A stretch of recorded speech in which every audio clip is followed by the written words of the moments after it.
Good morning. It is 9:06 on Super Talk 99.7 WTN. My name is Chris Hand. How about the weekend, man? It feels like conservatives had a fantastic weekend. I know I did. I hope you did as well. I mean, it was one great thing after another all weekend long. I enjoyed the Mike Tyson-Jake Paul fight once the buffering caught up and I had an actual image. You know, for a while the quality of the picture was no better than the Tyson Holyfield fight, but it wasn't that bad. The fight? Yeah. I was just talking about it with Johnny. I feel so bad for him in that situation just because it could have gone so much worse, but it also could have been so much better. You want to know a reason why I don't feel bad at all? Why? Mike Tyson and Jake Paul made a combined $60 million from that fight. Yeah, that's one of the big reasons I kind of stepped back. I'm like, you know what? I haven't seen that much money ever. So, you know what? I thought it was cool. Good for him. I mean, he got back in the ring. It was the biggest boxing match since Tyson Holyfield. Can you name a bigger boxing match? The man at 58 is still a massive, massive draw. Yeah, he pulls the numbers everywhere. And I wasn't the only one hoping maybe, just maybe, Mike catches him with a good one. And there was one moment where I saw his legendary left hook just nailed Jake in the jaw, and they kind of stepped back. And he was like, whoa. Yep. Yeah, I think it might have been a little rigged, maybe. It wasn't meant to be. I don't know. Why would you call it rigged? I mean, like, I don't know, man. I've heard a lot of people being like, it's rigged, but it's like it's a 58-year-old versus a 27-year-old. Like, that's as close as a predetermined outcome as you can get. Yeah, my only reason I would lean towards possibly rigged is because he backed out of the fight initially. He was halfway up to prep. He backed out because he had a knee injury and there was a health problem that put him a little bedridden for a couple weeks. And he was like, you know what? I think I should step out. And then suddenly Jake called him out on it, said, no, get back in the ring, fight me. And I can't call Mike Tyson out like that. So I think there might have been some little, I don't know. I could see something like, dude, I'm not going to embarrass you. Yeah. I'm not going to knock you out. Yeah. I'm not going to hurt you. That's okay. Yeah. I feel like anybody that was disappointed, we got what we wanted. Oh, like 100%. It was exactly what we 100%. thought. The only people I could see being disappointed would be like just the people that paid. How much do you think the tickets were to get in there? Oh my goodness, so much. I could see you being upset about that. The fight right before it, though, I can't remember the fighters' names. The two women that fought, legendary fight, so good. I caught none of the fights before. Dude, so good. By the time we remembered it was on, Jake Paul was coming out in that lowrider. It was Katie Taylor and Amanda Serrano. Yes, yeah. I was like, Serrano had like basically a third eyelid on her left-hand side from how hard she got head-butted by they went forward to clash, and Taylor's head butted into Serrano's eye and just split her eyebrow open. And I can't watch women beating on each other like that. Like somehow it's okay for men to do it, but for women to do it, I can't watch it. Yeah. My wife had a hard time watching Mike Tyson take some punches. Yeah. She's like, oh, no. Violence. Don't break up. I felt like at a certain point I did feel like I needed to go talk to my pastor and be like, I watched an old man get beat up over the weekend and I did nothing to stop it. I bet he was watching it too. For sure, yeah. I feel kind of guilty. But $60 million between the two of them, man. You tell Mike, bud, this is generational wealth for your grandkids. Yeah, 100%. He said that like in his losing speech as well. He kind of talked about that. He's like, this is for my family. This is how I want to go out remembered. I want to make sure I took care of my family. Stop it. I felt bad for the interviewer. Before the fight, trying to interview Mike Tyson, and after the fight, trying to interview Mike Tyson. Just different energy. That's a tough interview. Yeah, that's rough. Was it I know his son has something to do with these things. Yeah, was it his son that was interviewing him? His son interviewed him on the first. I didn't see who was interviewing him on the second one. I just saw the clip of just Mike. It's hard to pull anything out of that guy. Man. Like as a guy that's done interviews before, I'm like, it's hard. It's hard. Like no follow up, Yeah. Hey Mike, what'd you think? I lost. That's it. It's like, all right. And then so we had the Tyson fight kicked off the weekend. And I'm already like, wow, I'm feeling like America's back. I am. And then we had the NFL all weekend long with with Trump dances. Oh, really? Even here in Nashville, they were doing the Titans. I don't know if the game was in Nashville. Was the game in Nashville? Yeah. But our Titans players were doing Trump dances. Yeah. The Raiders were doing Trump dances. The Lions were doing Trump dances. Nice. College football players were doing Trump dances. It's like, wow, I'm feeling like we're back. And then the UFC happened. And the UFC, I mean, for Trump and that team to walk in, the crowd going bananas and cheering for him. They actually, when he walked in, they had a video that they played for President Trump, which was just gangster. Want to give me a little audio? Oh, there we go. We can now officially project that Donald Trump will become the 47th president of the United States. He will be going back to the White House.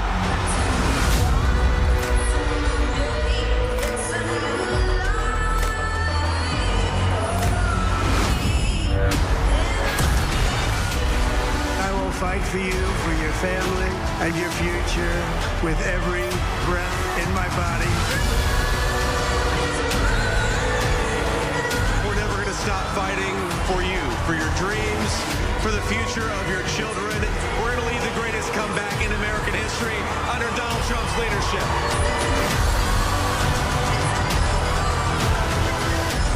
God spared my life for a reason. To restore America to greatness. Together we can truly make America great again.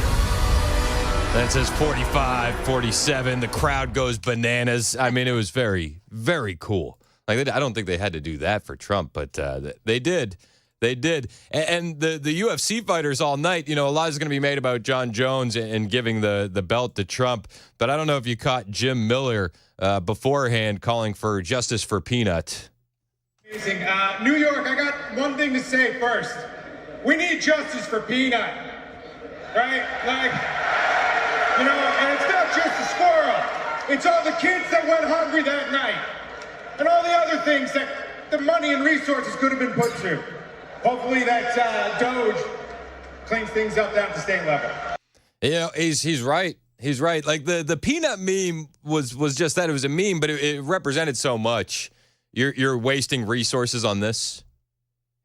We're $36 trillion in debt as a nation. You're wasting resources on a squirrel and a raccoon, who, by the way, incidentally, they did not test positive for rabies, as was one of the reasons why they took and euthanized the squirrel and the raccoon. Maybe it was COVID.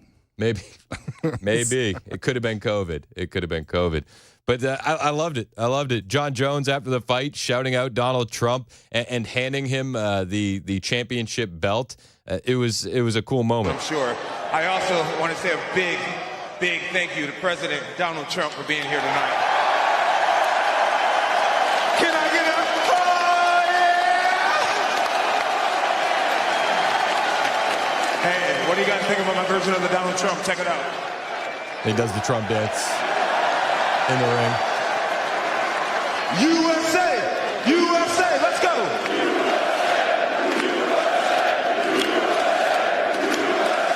That's what I like. I'm proud to be a great American champion. I'm proud to be a Christian American champion. I love that he added that in there. All the glory to God, right? I mean, this weekend was fun. I think the only people that didn't have fun this weekend were leftists. They're having a tough go. And did you see Charles Barkley on his podcast? Charles Barkley, who's just he's a rabid leftist. He's now claiming that he's an independent, and he's got some harsh words for those on the left. And I just want to say this to the Democrats, which I'm an independent who voted Democratic. Do me this favor. I just love it. I'm an independent who voted Democrat. No, you're a Democrat who lost, and you're now trying to fix things in retrospect. I'm an independent who voted Democrat. Democratic. Do me this favor. Shut the up. When you win, you get to say what you want to. When you lose, you need to shut the hell up. Oh, President Biden they didn't get him out the race soon enough. Kamala didn't do this. We lost because we had no game plan. We still haven't solved the immigration problem, have no viable answers.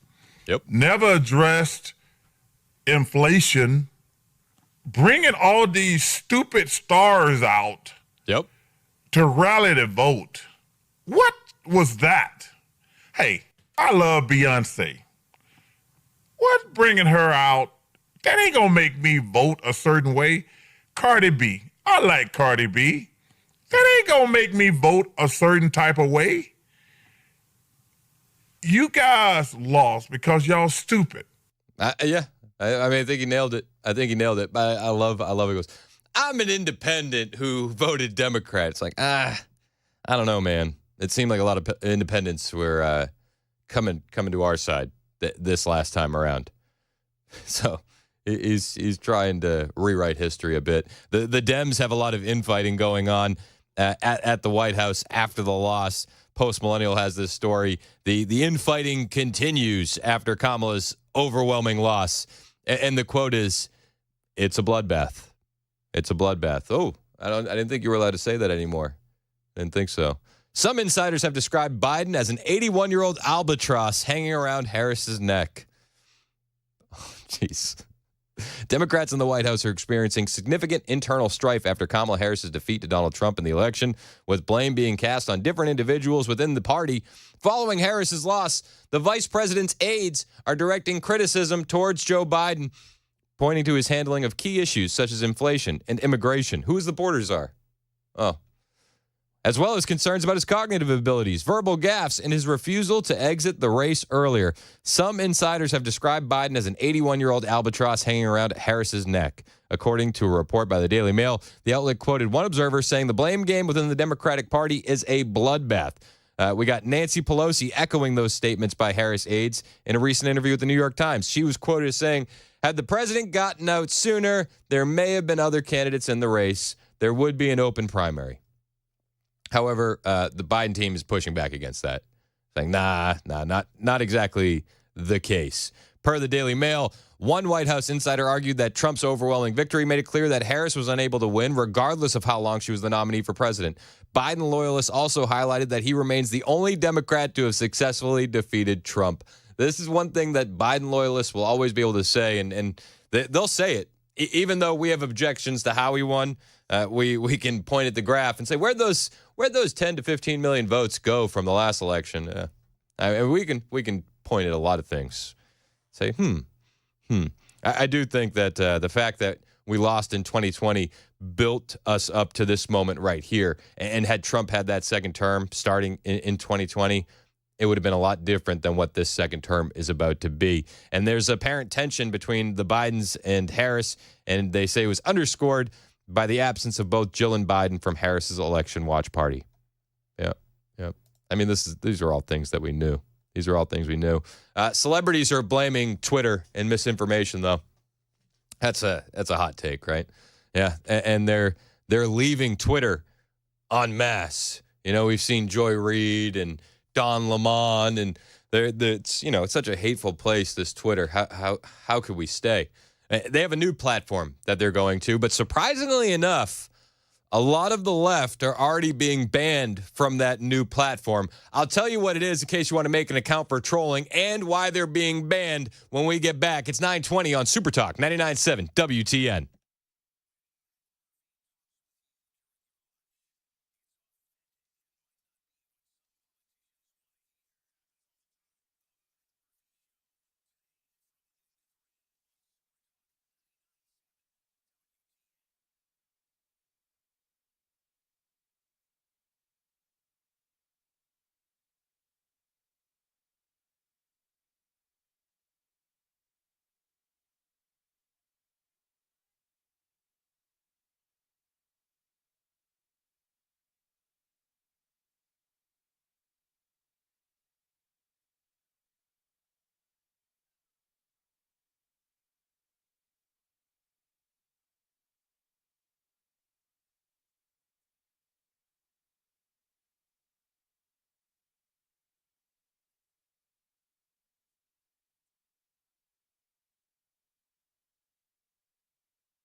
The Guaranteed Offer is the easiest way to sell your home.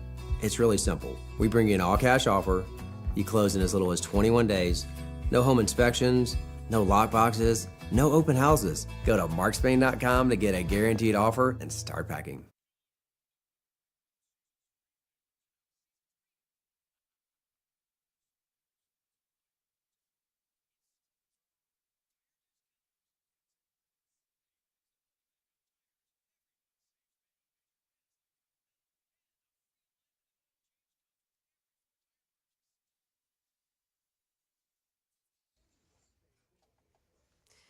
President Trump plans to go scorched earth on immigration on January 21st. Also, another E. coli-related call. What to look for in your fridge. Those stories coming up at 9:30 on Super Talk 99.7 WTN. Well, Joan, I'm not one to usually do this to you, Yeah. but I feel like you buried the lead there. Which is? There was a new Cars for Kids commercial. Yeah. I'm too busy, patching up my ears. They're still bleeding. Honestly. It's a little shocking. I wasn't expecting that. Is anybody else Were surprised? you singing along? Foot tapping? I got a text from my wife. She said my 5-year-old is not happy that they changed it. It's like a fiddle and new harmonies is wild. Yeah, Bishop is a bit upset. Yeah. I would have gone the other way. I wouldn't have gone with the violin. I would have gone full hip hop. How would that look? I can't. Can we get a hip hop remix? Who do we have to call? Kids Bop. Honestly. Kids Bop would lay Kids into Bop, that. that's it. Yeah. Mason and I slowly looked up at each other as it was happening. We're like, Yeah. is this new? Like I heard it in my ears, and Joan's the one who peeked it. Said, "Hey, pay attention to this." I was like, "Wait a second, you're right. Hold on." I don't know, guys. If I had real estate to donate, I feel compelled. I would too. I feel Not to your kids, not to, No, family. no. Okay. cars for real estate. That's the motivating thing I needed. The violin. The violin Wild. lays into you. 2024 is almost up, is what they said. It's almost over. It's almost donate. over. This whole election thing has really gone to your head, hasn't it? I'm just so surprised. All right, don't be sad that the song's changed. Yeah, Be happy that it happened. It's progression. The left is leaving Twitter en masse. The View's Sunny Hostin, whatever. Hostin. She's from The View. Yeah. She said it was the patriotic thing to do to leave Twitter. It's the most patriotic thing you could do. Well, speaking about comments and trolls and things like this, Yes. I did notice yesterday that you are no longer on Twitter or X or whatever it is. Yeah, I'm not. You've kind of you figured out a while ago, you said to me, that Twitter is not real life. It's not real life because, I did some research and it's like only 20% of Americans are on it. Mm-hmm. And out of the 20%, 80% are the loudest. And it really consists of a lot of racism and misogyny. And once Elon Musk took it over, I feel like he ruined it. Like Black Twitter was a thing that I loved. And it was sort of replaced, I think it's something like 4,000% with misogyny and racism. And while I don't read the comments, my team does. Mm-hmm. And they were talking about like the death threats that I was getting and sorry. like all this like just horrible stuff. And I think that Elon Musk, I don't want to be affiliated with anything that he owns. I'm not going to buy a Tesla. I'm not going to buy Tesla stock. I mean, look at her up there on her high horse. And Black Twitter used to be a thing. She says it still is. It wasn't replaced with misogyny and racism. She said, I don't read the comments, but my team does. Their feelings get hurt for me. I felt, in a way, I felt like it was a patriotic thing to do. It's so patriotic to quit Twitter. It's the most patriotic thing Democrats have ever done. They're actually joining a new platform called Blue Sky. Have you heard about Blue Sky? When I read it, I thought it was Blue Ski. Blue Ski? Is it Blue Ski or is it Blue Sky? I don't know. I haven't joined it yet. Yeah. Might be Blue Ski. I thought about joining it just to troll. But you know what? A lot of leftists are actually getting banned off of Blue Sky, Blue Ski already because they're denying the election. And it was kind of baked into the cake that you can't be an election denier on left-wing social media platforms. So It was founded in 2019. They said like 1 million people have joined it. How many people joined Threads when that happened? Give it a second. It'll crash and burn. How long? How long do you think it'll take before Bluesky? I don't think we're through quarter one in 2025 till those leftists come back. But the left, man, they're unhinged. They're absolutely unhinged. They're fleeing Twitter en masse, and the celebrity element is wild. Have you been paying attention to the celebrities there with the Diddy stuff? Have you been following the Diddy stuff? I'm trying to. There are reports that frightened celebs are paying Diddy victims to stay quiet. They're freaking out. There's also reports that Diddy is trying to obstruct from jail. I'll tell you about it when we get back after the news with Joan Jones on Super Talk 99.7 WTN.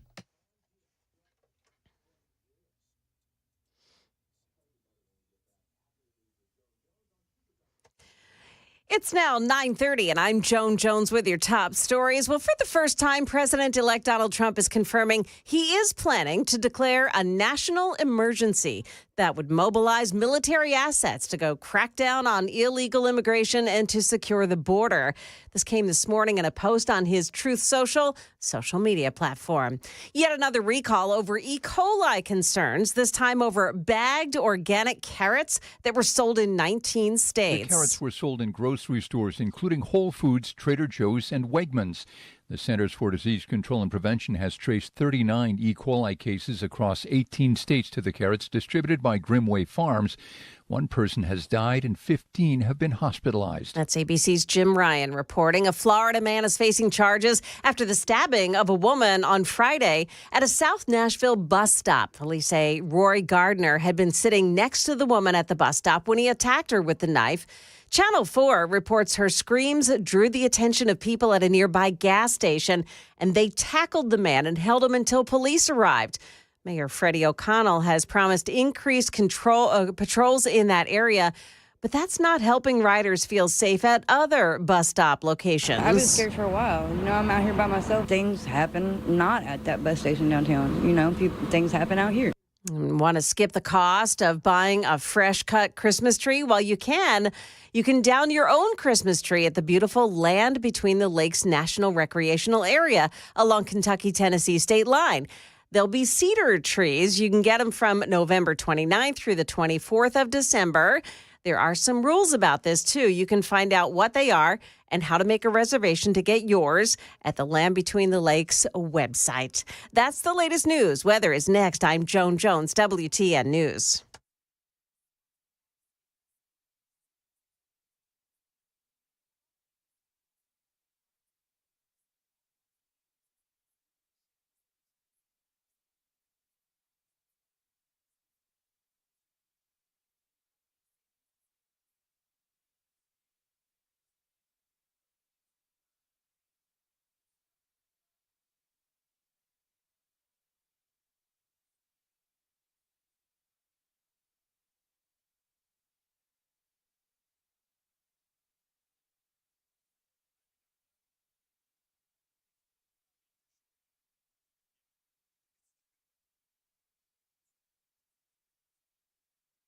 The guaranteed offer is the easiest way to you're overpaying for your health and wellness products?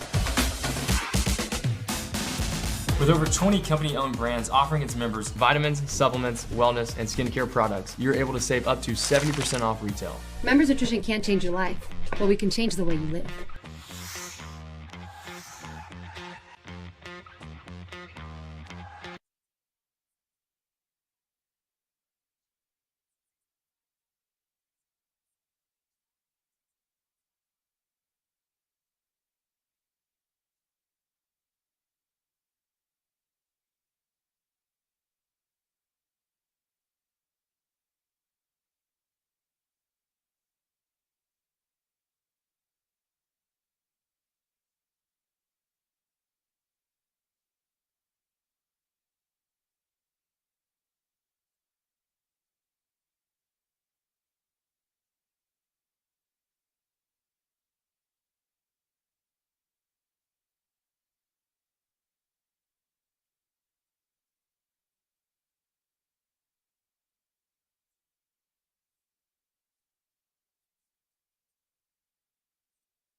937 on Super Talk, 99.7 WTN. I'm Chris Hand. You can find me on Twitter, True Social, and Instagram at Chris Hand on air. Hit the follow button. I will follow back. So the Diddy stuff, it's not going away. It's not going away. And last week, Ray J made some statements to TMZ. You may know Ray J. He's the one that starred alongside Kim Kardashian in the infamous tape that skyrocketed her to superstardom. You remember that one, right? Well, Ray J says that frightened celebrities are paying alleged Diddy victims to stay quiet. There's been a lot of people quiet about the Diddy stuff, right? And a lot of rumors swirling.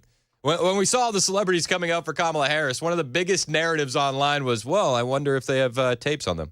I wonder. But Ray J said to TMZ founder Harvey Levin, I'm hearing about artists paying victims to keep their names out of it. This is from this documentary that they're doing called The Downfall of Diddy, Inside the Freak-Offs. And it was released last week. He said, here's what I know. People do catch and kills all day, explaining that a catch and kill refers to when somebody has a truth, somebody pays you to keep it quiet, and hopefully that money you got secures your happiness while you watch the lie continue to succeed. So then he was asked if he knew about instances in which alleged victims are going to celebrities saying, give me money and I won't talk. And he implied that it's the other way around, that the celebrities are the ones going to the alleged victims and saying, I'll give you money, please don't talk. So it's not like the celebrities are being extorted. The celebrities are being proactive, according to Ray J. Harvey Levin asked the singer to clarify whether he knows of celebrities who are reaching out to alleged victims who might sue them, saying, I want to cut you off at the pass, give you some money, let's just squash this. To which Ray J replied, that's what a settlement's called, right? But it really was. Don't say what you know. Here's some money to be quiet. And I'm saying that, Ray J said. So he's going on the record. I don't think this Diddy stuff is going to go away. I don't. Harvey Levin chimed in. He asked Ray J whether he knows if what he just described is going on right now or if it's just kind of rumor. And he responded, yes, I know it's going on. And the Ray J Diddy friendship has been documented. They've had a friendship, and he went on to reveal that high-profile people have been contacting him to discuss their interactions together, likely due to the fear of their names possibly getting leaked. He said they want to talk to me about what happened to them. They call me. They feel like they can trust me. They want to tell me about certain things that happened with them and Diddy. The TMZ founder also asked if these unnamed celebrities are calling him because they've had some affiliation with Diddy and they want to come out and they think that there might be a vessel for coming out. Is that what you're saying? And Ray J said, yeah, celebrities might be coming out. That's exactly what I'm saying. And I don't even know why I just said it, but I said it, so what? Now they got to be mad. Come get me. F it. Whoa. Levin asked if these celebrities were specific about what they did with Diddy, to which the singer replied, I don't want to say that. I think I said too much. Diddy has befriended some of the biggest names in the entertainment industry for decades, yet none of those stars have come out to defend him. Not one. That may say less about Diddy and more about Hollywood. It just may. It just may. CUNY professor Mark Lamont Hill, he was in the documentary and added, Hollywood is eerily and noticeably quiet about all of the Diddy controversy right now. And I think it's a very simple reason for it. People who live in glass houses don't throw stones. Diddy's been in jail now since, what was it, like mid-September, September 16th? And prosecutors are actually saying that he's trying to obstruct justice from jail. He's been asking his family to influence witnesses. Yeah. Diddy has tried to reach out to a prospective witness and influence public opinion from jail in a bid to affect potential jurors for his upcoming sex trafficking trial. Prosecutors claimed in a court filing urging a judge to reject his latest bail request.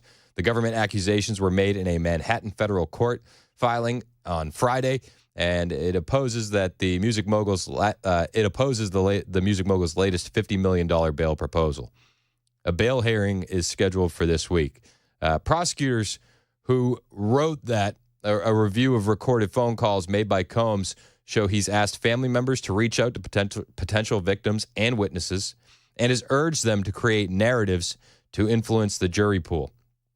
They also say he has also encouraged marketing strategies to sway public opinion. Guys, I mean, he's panicked, right? You have to understand that.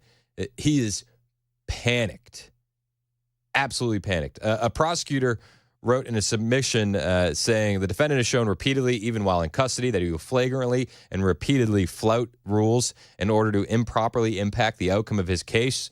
The defendant has shown, in other words, that he cannot be trusted to abide by rules or conditions. Prosecutors wrote that it could be inferred from his behavior that Combs wants to blackmail victims and witnesses into silence or into providing testimony helpful to his defense.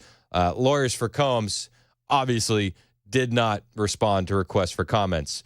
Prosecutors say Combs, 55, began breaking rules almost as soon as he was detained at the Metropolitan Detention Center in Brooklyn after a September arrest.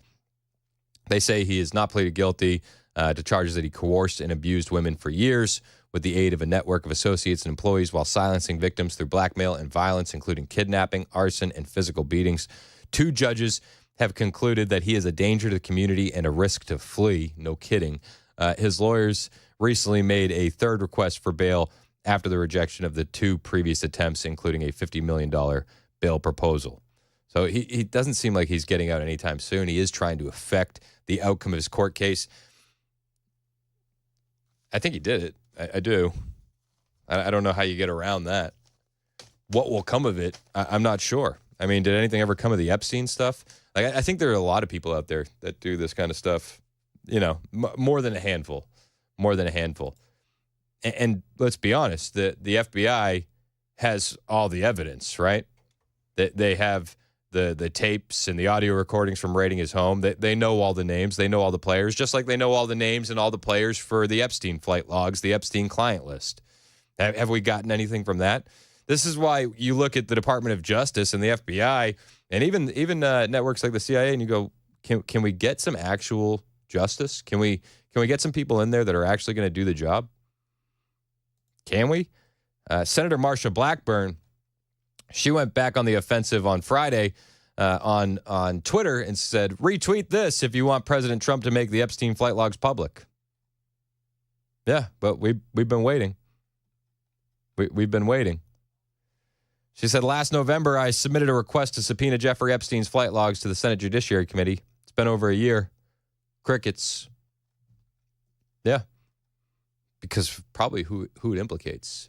And who, you know, it's hard to not let your mind go to a spot and go, oh, well, these evil people inside our own Justice Department now are the ones with the dirt on these celebrities. So, like the same way that an Epstein or a Diddy could manipulate these people because of the dirt and the blackmail, now we have our own institutions with that same power.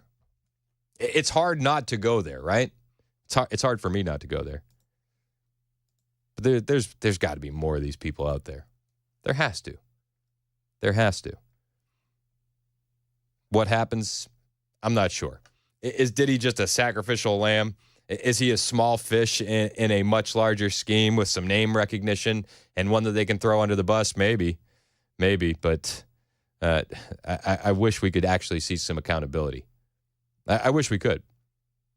It's been way too long.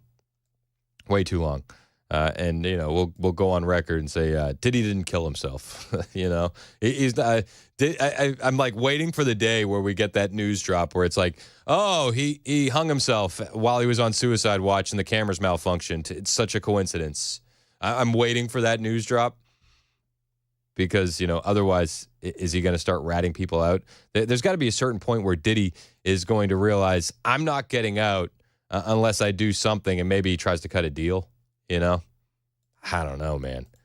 That the entire situation with Diddy is nuts, and I just want to see some accountability. I want to see some justice. Maybe once Trump gets in there, maybe when his new cabinet appointments get in there, we'll see that. Maybe John Radcliffe, or if Kash Patel ends up being named director of the FBI, maybe we will see that.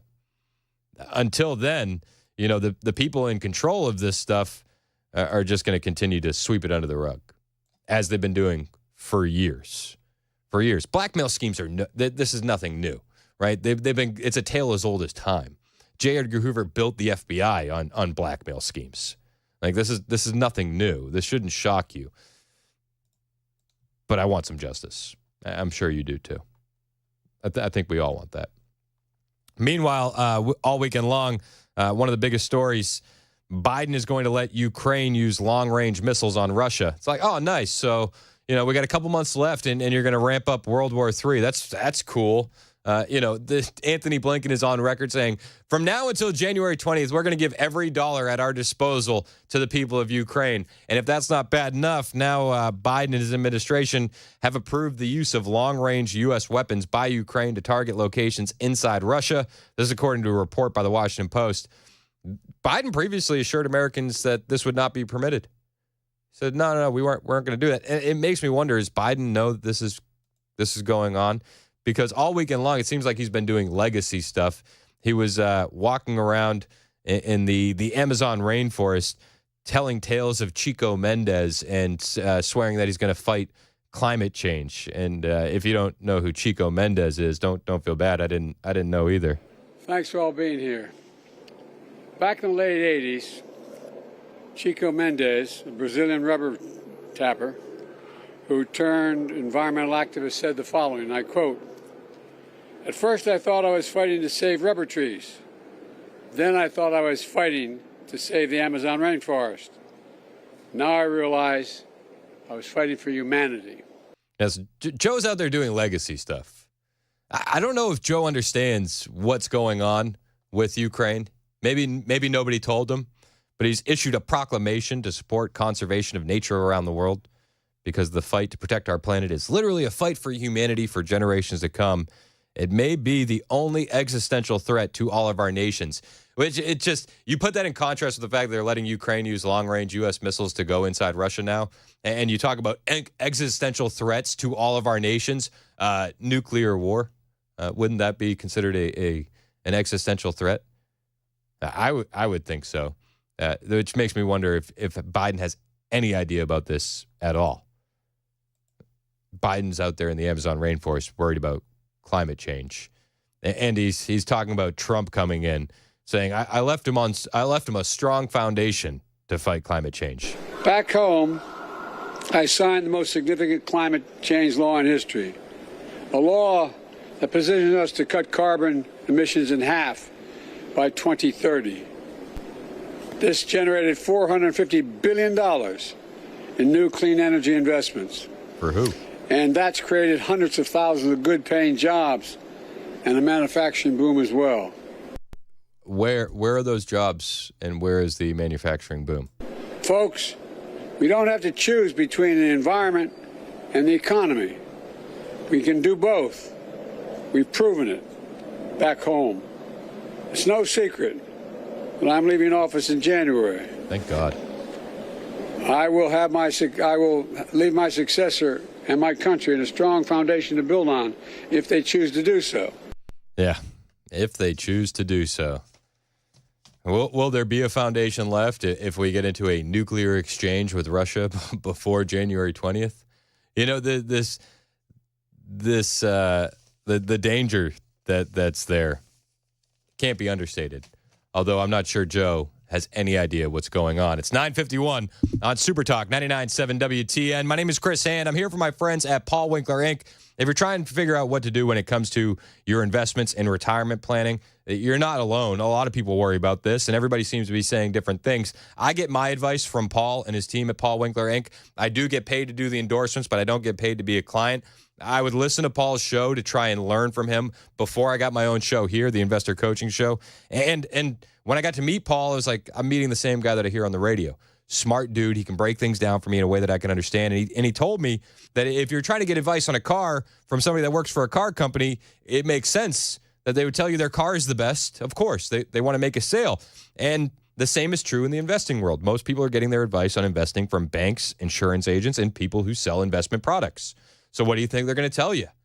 Paul and his team will tell you the truth because they all came from that side of the industry. I won't steal their thunder, but you should give them a call and get the real deal. 615-851-1950. That's 615-851-1950. You can even set up a quick 15-minute phone call with one of his degreed advisors right now at paulwinkler.com. That's paulwinkler.com.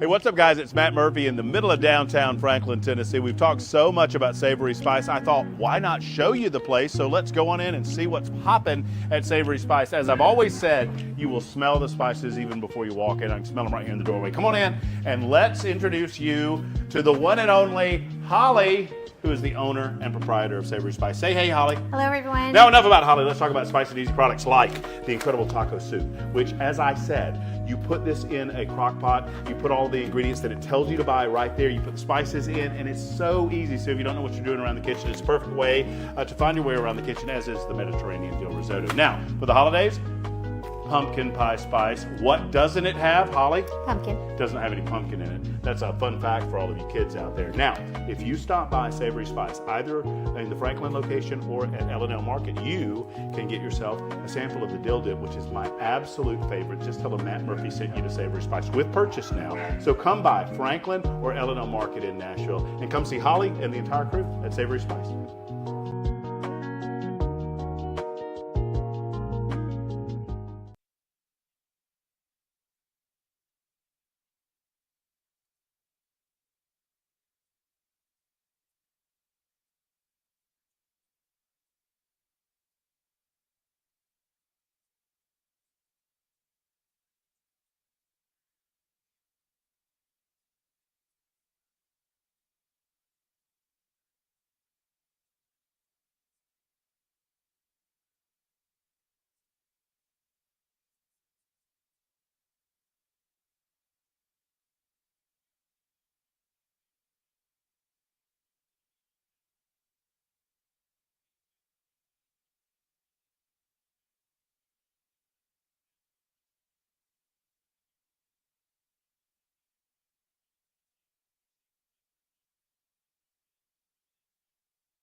Chalk one up for free speech as President Trump makes another pick for his incoming administration. Also, a prominent Nashville businessman and would-be politician has died.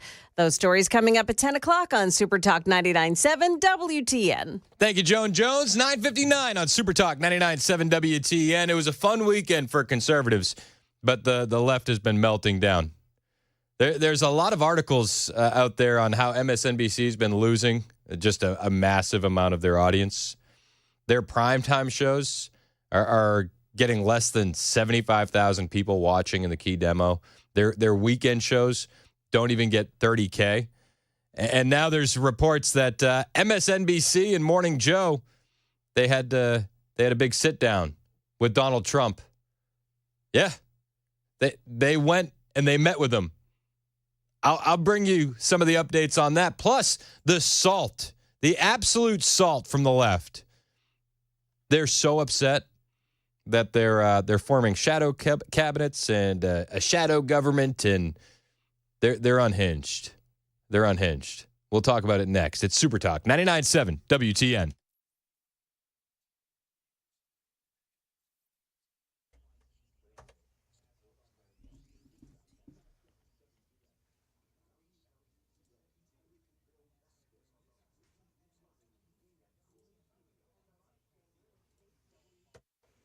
Well, good morning. 10 o'clock now, and we've got 61 degrees under mostly cloudy skies. Stick around for the forecast coming up in just a couple of minutes.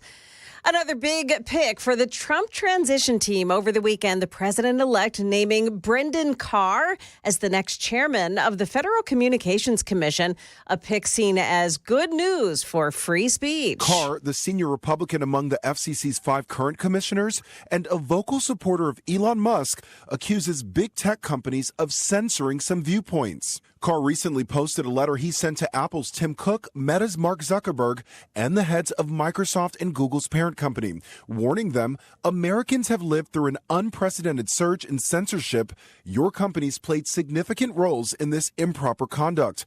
Carr adding, the censorship cartel must be dismantled. ABC's Lionel Moisey reporting Senator Mike Lee is threatening to refuse to seat Pennsylvania Democrat Bob Casey. It comes as the Keystone State continues counting illegal ballots in a recount between Casey and Republican Dave McCormick, who was already called the winner. We all know that precedent by a court doesn't matter anymore in this country, and people violate laws anytime they want. So for me, if I violate this law, it's because I want a court to pay attention to it. That's Bucks County Commissioner Diane Ellis Marseglia, and the state Supreme Court already declared it illegal to count ballots without signatures and dates. Nashville businessman and former Democrat candidate for mayor Bill Freeman has died. Freeman was the co-founder of Freeman Web Company. He ran for mayor in 2015. Multiple Tennessee officials confirming his death. And just moments ago, Channel 17 here in Nashville confirming that Freeman died by suicide. Remember Dr. Deborah Birx? She was the one that served as President Trump's coronavirus response coordinator.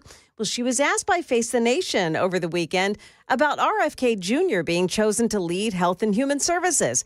She said she's looking forward to hearing more about his vaccination skepticism. He's a very smart man who can bring his data and his evidence base forward, and we can have a discussion that many Americans believe already is a problem. She says it's not good enough for the government just to say that vaccines don't cause autism.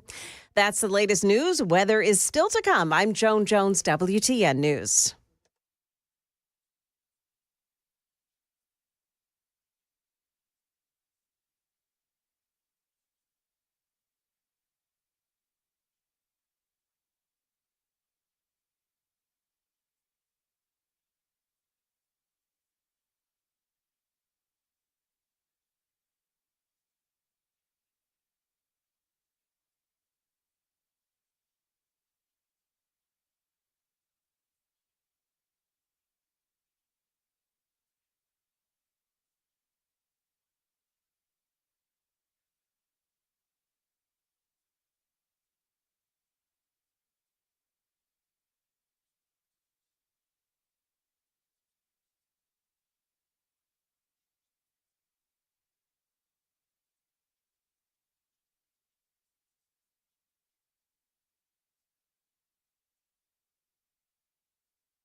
10:06 on Super Talk 99.7 WTN. In an attempt to, I don't know if they're attempting to save their failing ratings, MSNBC, they decided to send the Morning Joe hosts, Mika and Joe, to meet with Donald Trump. It's the weirdest story that I saw all weekend long, but it's true. Interesting. Just a short time ago this morning, the hosts of MSNBC's Morning Joe program announced that they privately met face-to-face with Donald Trump at Mar-a-Lago on Friday. They said it was their first meeting with him in 7 years, and that while they disagree with him on a variety of topics, they agreed to reopen lines of communications. Yeah, I think they realized that having Donald Trump come on the show might actually help their ratings, which they desperately need. And yeah, they announced it themselves. Over the past week, Joe and I have heard from so many people, from political leaders to regular citizens, deeply dismayed by several of President-elect Trump's cabinet selections, and they are scared. Well, who'd you hear from? Like deep state actors and people who have been targeting their political opponents and working against the American people? I mean, that's what I would assume. Last Thursday, we expressed our own concerns on this broadcast and even said we would appreciate the opportunity to speak with the president-elect himself. On Friday, we were given the opportunity to do just that. Joe and I went to Mar-a-Lago to meet personally with President-elect Trump. It was the first time we have seen him in 7 years. Now, we talked about a lot of issues, including abortion, mass deportation, threats of political retribution against political opponents, and media outlets. We talked about that a good bit. And it's going to come as no surprise to anybody who watches this show, has watched it over the past year or over the past decade, that we didn't see eye to eye on a lot of issues, and we told him so. Yeah, we told him so as we showed up to Mar-a-Lago to bend the knee and kiss the ring. What we did agree on was to restart communications. My father often spoke with world leaders with whom he and the United States profoundly disagreed. That's a task shared by reporters and commentators alike. We had not spoken to President Trump since March of 2020, other than a personal call Joe made to Trump on the morning after the attempt on his life in Butler, Pennsylvania. In this meeting, President Trump was cheerful, he was upbeat, he seemed interested in finding common ground with Democrats on some of the most divisive issues. You mean the guy that's been preaching unifying the country actually wants to unify the country? What an odd development, Mika. And for those asking why we would go speak to the president-elect during such fraught times, well, it's because of your ratings, and you're hoping to get him on as a guest. Especially between us. I guess I would ask back, why wouldn't we? I know. Your ratings are in the tank. MSNBC as a whole, tanking. Of course you got to go kiss the ring. Hopefully they'll have him on as a guest. I'm looking forward to that. I'm looking forward to the constant left meltdown. We're seeing it play out in real time. Last week, Illinois Governor J.B. Pritzker and Colorado Governor Jared Polis unveiled a so-called nonpartisan state-level initiative designed to strengthen government institutions and defend against threat to democracy. Yeah, because Trump won. This nonpartisan Governors Safeguarding Democracy will be headed by Pritzker and Polis. According to its website, the group will leverage the collective strength, experience, and institutional knowledge in governors' offices across the country to craft laws and policies that protect the rule of law and serve the people of our great states. These are the same people. Pritzker saying, we're going to protect the rule of law. We're also not going to help with mass deportations. If you're here illegally, you're safe in Illinois. We will not be assisting the federal government kicking you out. Is that protecting the rule of law? It just makes no sense. It makes no sense. There's also this video making its rounds, and it's of a North Carolina Democrat. He's floating a shadow cabinet to oppose Trump's agenda, a shadow government, if you will. If Trump attempts to weaponize the justice system against his political opponents with Matt Gaetz at the helm, we could see incoming Senator Adam Schiff as our shadow attorney general, arguing against replacing our independent prosecutors with Trump loyalists. If Trump seeks to eliminate the Department of Education, Congresswoman Johanna Hayes, a former Teacher of the Year, could step up as shadow education secretary to loudly defend public education in the United States. If Trump orders Marco Rubio to hand Ukraine and much of Eastern Europe to Russian President Vladimir Putin, Congressman Greg Meeks, as Shadow Secretary of State, could be a strong voice in support of maintaining international relationships and protecting democracy at home and abroad. They're forming a shadow cabinet? They want to form a shadow government? What? If Marco Rubio wants to end the war between Ukraine and Russia, don't worry. We'll keep that money train rolling. Don't worry, guys. Could you imagine the leftist meltdown if this had happened with a rep from the right during the Biden victory? Could you have imagined that? I mean, where does something like this lead? Trump is trying to unify the country. These guys are like actively working against him already. He hasn't even taken office yet.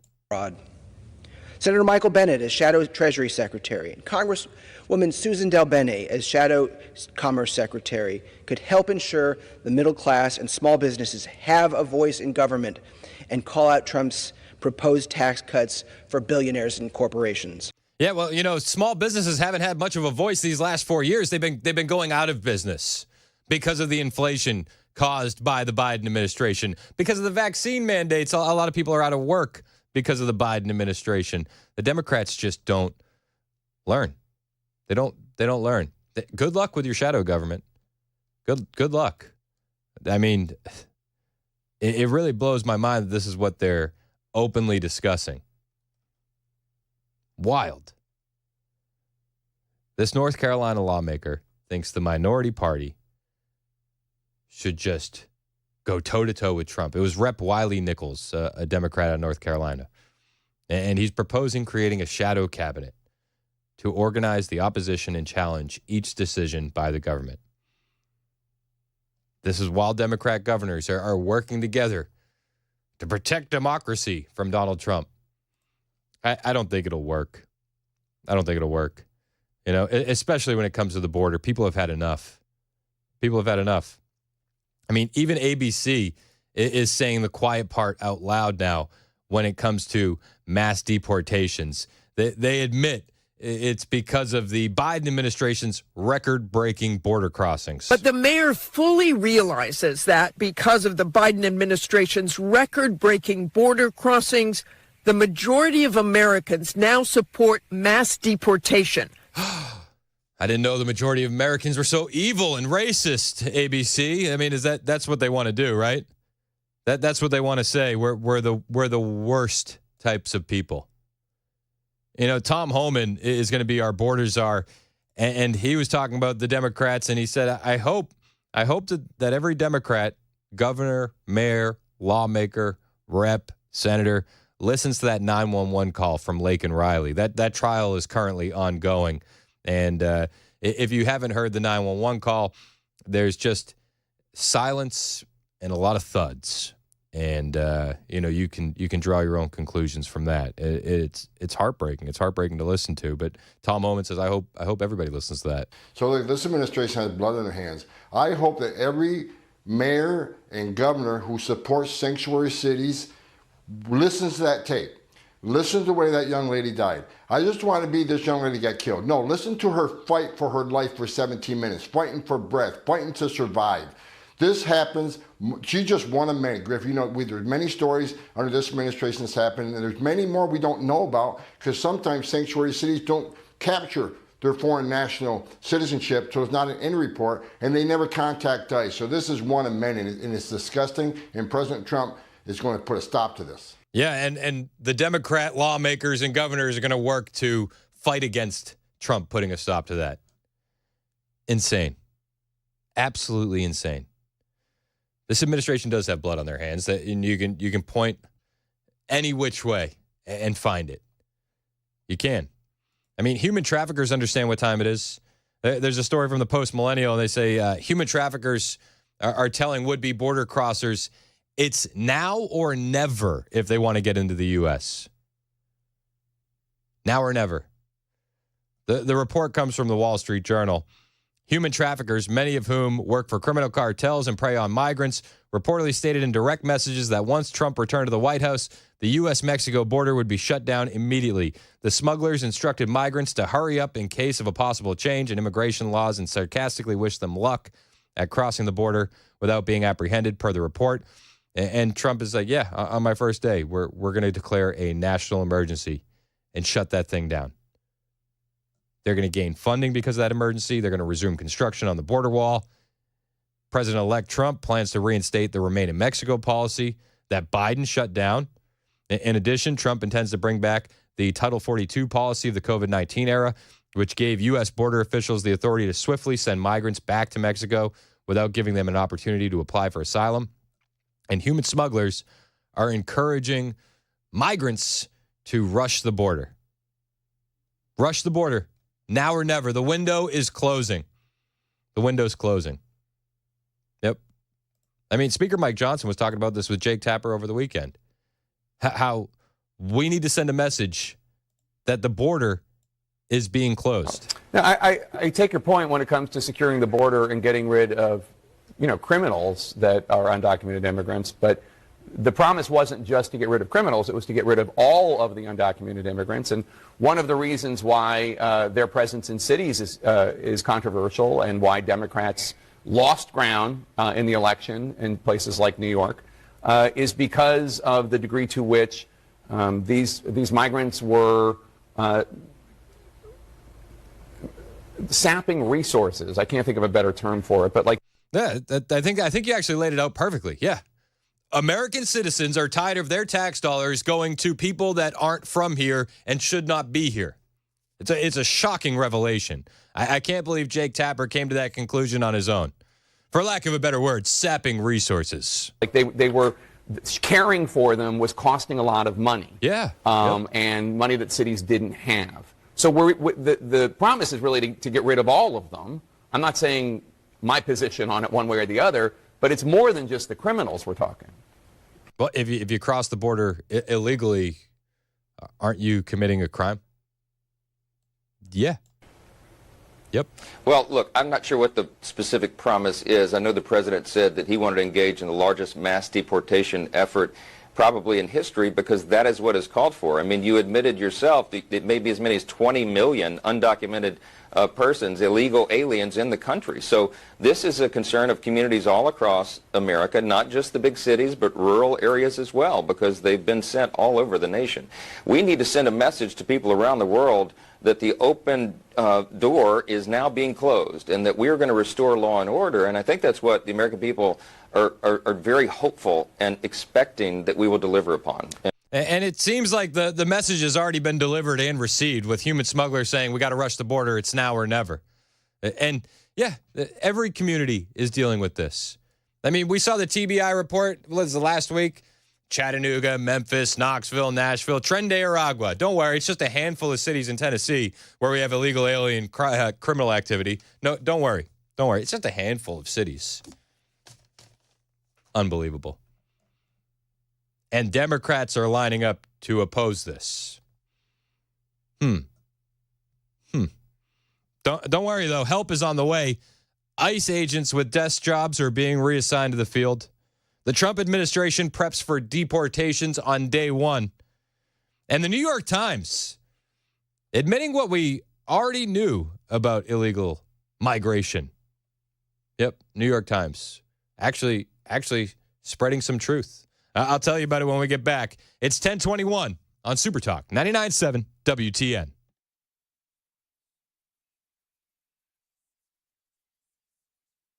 The guaranteed offer is the easiest way to sell your home. It's really simple. We bring you an all-cash offer. You close in as little as 21 days.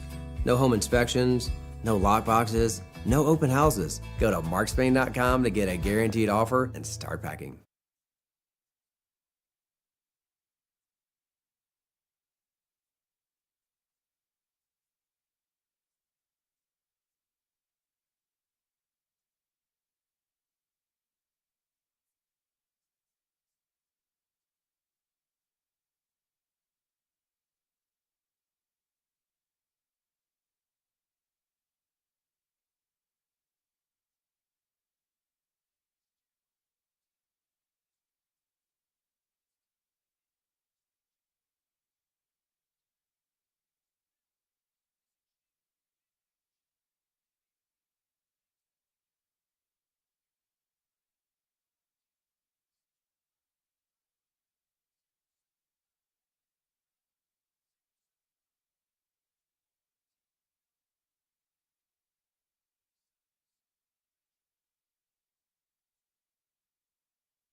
Thank you, Joan Jones. 1024 on Super Talk 99.7 WTN. Hey, how are you? I'm Chris Hand. You can find me on Twitter, True Social, Instagram, at Chris Hand on air.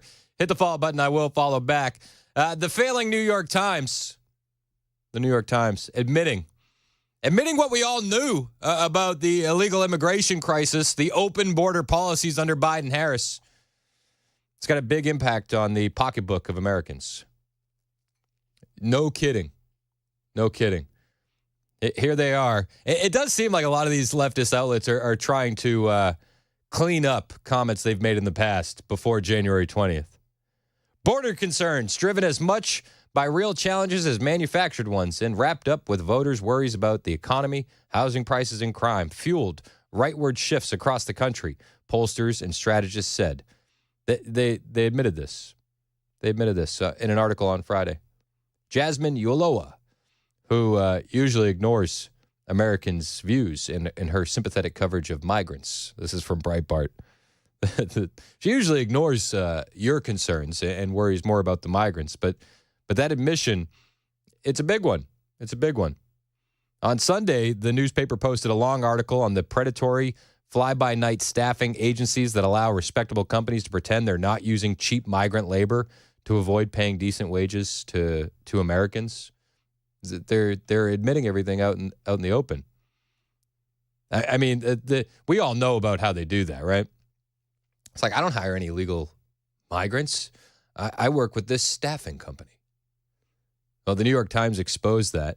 On any given day, Mr. Perez's agencies has an upward of 8,000 workers at partner locations, according to a 2021 deposition by a former top executive. Over more than a decade, they provided staffing for at least 800 companies, large and small, publicly traded and privately held, client lists, and other records obtained by the Times show. In addition to Alo Yoga and Bella Canvas, the companies included well-known giants like TJ Maxx, Home Goods, Marshalls, Keurig, Dr. Pepper. More. Federal, state, and local regulators have pursued at least 80 investigations of agencies over possible violations involving immigrants, including many of who are in the United States illegally. According to the records from the Department of Homeland Security obtained through public records requests, they were compiled during the Biden administration, but document accusations stretching back at least as far as the Trump era. They did not indicate the status of the investigations, and a department spokesman did not provide more information. This is a huge deal. The result is a workforce of poor illegal migrants who then are rescued by taxpayer aid, right? And then they drag down American wages and they get free stuff. Elizeth, I think is how you say it, Pelaz, a migrant from Mexico, earned $400 a week as a domestic employee in Florida before landing work with Barron HR in Nevada. At first, she packed potato chips and vitamins for $10 an hour and welded wires for casino machines for $11. Eventually, she said she drove a forklift for $18 an hour, but her Barron HR paychecks bounced so often she couldn't reliably make rent. She slept in an office building. She cleaned on the side. Like this is the reality of these Democrat policies, right? Nobody's actually winning at all. We got to get these migrants out. Deportations can't come soon enough. Yet the left, they're just losing their mind. They're losing their mind over all these appointments, whether it's Matt Gaetz or whether it's RFK or Pete Hegseth or Tom Homan. Those are the big ones, Tulsi Gabbard, that they're really upset about. And they're doubling down on the Trump is Hitler claims. Rep. Clyburn, Jim Clyburn out of South Carolina, was on with Neil Cavuto on Friday, and he said he did the meme, Trump is Hitler. But now they are seeing it. But how are we seeing it? He's not president yet. I mean, are you visiting another Hitler? Is that what you're saying? That's exactly what I'm saying. Well, they welcomed Hitler into the White House, and they shook his hands, and they smiled for some photos. What does that say about Joe Biden if Trump is literally Hitler? Are you saying he's Hitler? Is that what you're saying? That's exactly what I'm saying. Yeah, I mean, are you visiting another Hitler? Is that what you're saying? That's exactly what I'm saying. I said the 1930s in Germany. Yes, you did. And, of course, and we can go to Mussolini in Italy. These things... So you don't think that's a little hyperbolic? No, you may think so. Okay. I'll tell you what's hyperbolic is asking the Senate to approve all your nominees without any vetting. I don't think Jim Clyburn understands what hyperbolic means. Who asked the Senate to approve the nominees without vetting? Did anybody say we're just gonna you can approve them without vetting?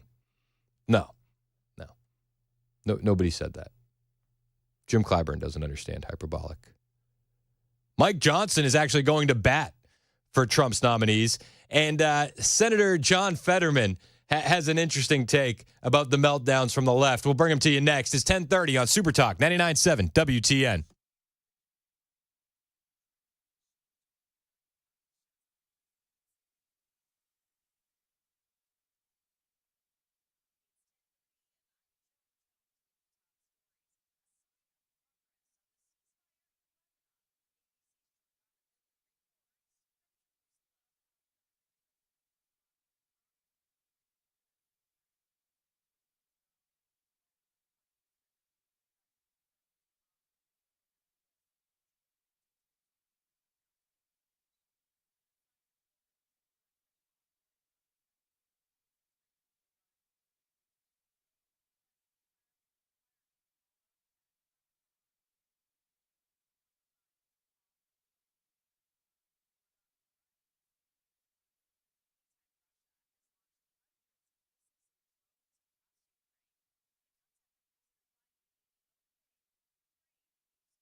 Thank you, Joan. 10:32 on Super Talk 99.7 WTN. Hey, if you need a fence, call the best, Kingdom Fence Company, and ask for Dave. That's the owner, and he's fantastic. No matter what kind of fence you need, they got you covered. From chain link to privacy to vinyl to aluminum, dog or pool, they do it all. Residential, commercial, farm, or agricultural. 615-390-5891. 615-390-5891. KingdomFenceCompanyLLC.com.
but now they are seeing it.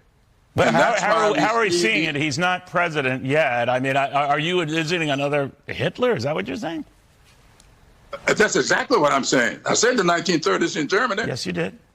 And of course, and we can go to Mussolini in Italy. These things. So you don't think that's a little hyperbolic? No, you may think so. Okay. I'll tell you what's hyperbolic is asking the Senate to approve all your nominees without any vetting. That's Rep. Jim Clyburn out of South Carolina, Democrat, obviously. What we have here, folks, is a Hitler-Mussolini hybrid. And I don't know if you know anything about Hitler-Mussolini hybrids. It's the most dangerous kind. It's the most dangerous kind. Trump hasn't even taken office yet. It's terrifying. I'm shaking. I'm literally shaking. I have to regain my composure. Would it be Hitler-Cini or Mootler? What would you call it?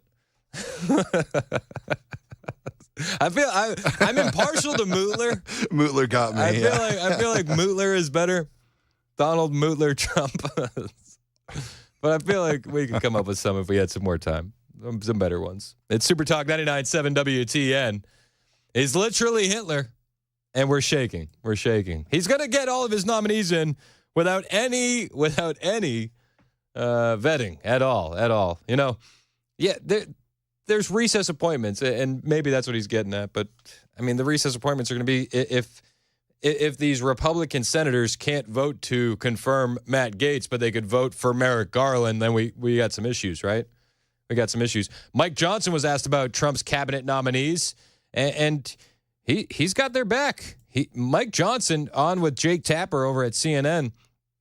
He said, this is not a time for status quo. And these appointments are just that. We're shaking up the status quo. This is what I'll say about the nominees that the president has put forward, is that they are persons who will shake up the status quo. And I think what the American people have believe and what they've delivered with the mandate in this election is a demand that we shake up the status quo. It's not working for the American people. So use the term in the opening about how these are disruptors. They are. I think that's by design. Yep. Any president has the right to name their own cabinet, to nominate persons that they think will fulfill their agenda.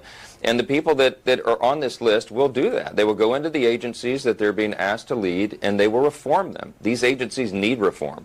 And I think the vast majority of the American people understand that. You can't have status quo appointments in a moment like this. I'm really excited about the days ahead. I think the America First policies will deliver for the American people. I think we're going to have a warm embrace of all the new folks who came into the Republican Party in this election cycle, the demographic shifts that we saw that were historic, because we have a chance now to demonstrate for them that our policies, our conservative constitutional policies, common sense policies are best for them as individuals and families and communities and states and the nation as a whole. So exciting days ahead. It is a new day in America. These individuals will help deliver that, and I think the Senate needs to do its job and get them appointed so that the President Donald J. Trump and J.D. Vance can begin that administration and run with it on day one. You know, Mike Johnson, I always like kind of give a little pause with Mike Johnson.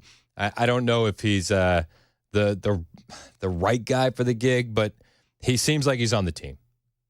And you saw him there at UFC over the weekend, hanging out with the squad. You know, he was like the kid on the bike way behind, like, hey guys, wait up. But he was there. And I think it's good that he's coming out here in support of Trump's nominations. We need that. We need that because the left is just kvetching about every single one.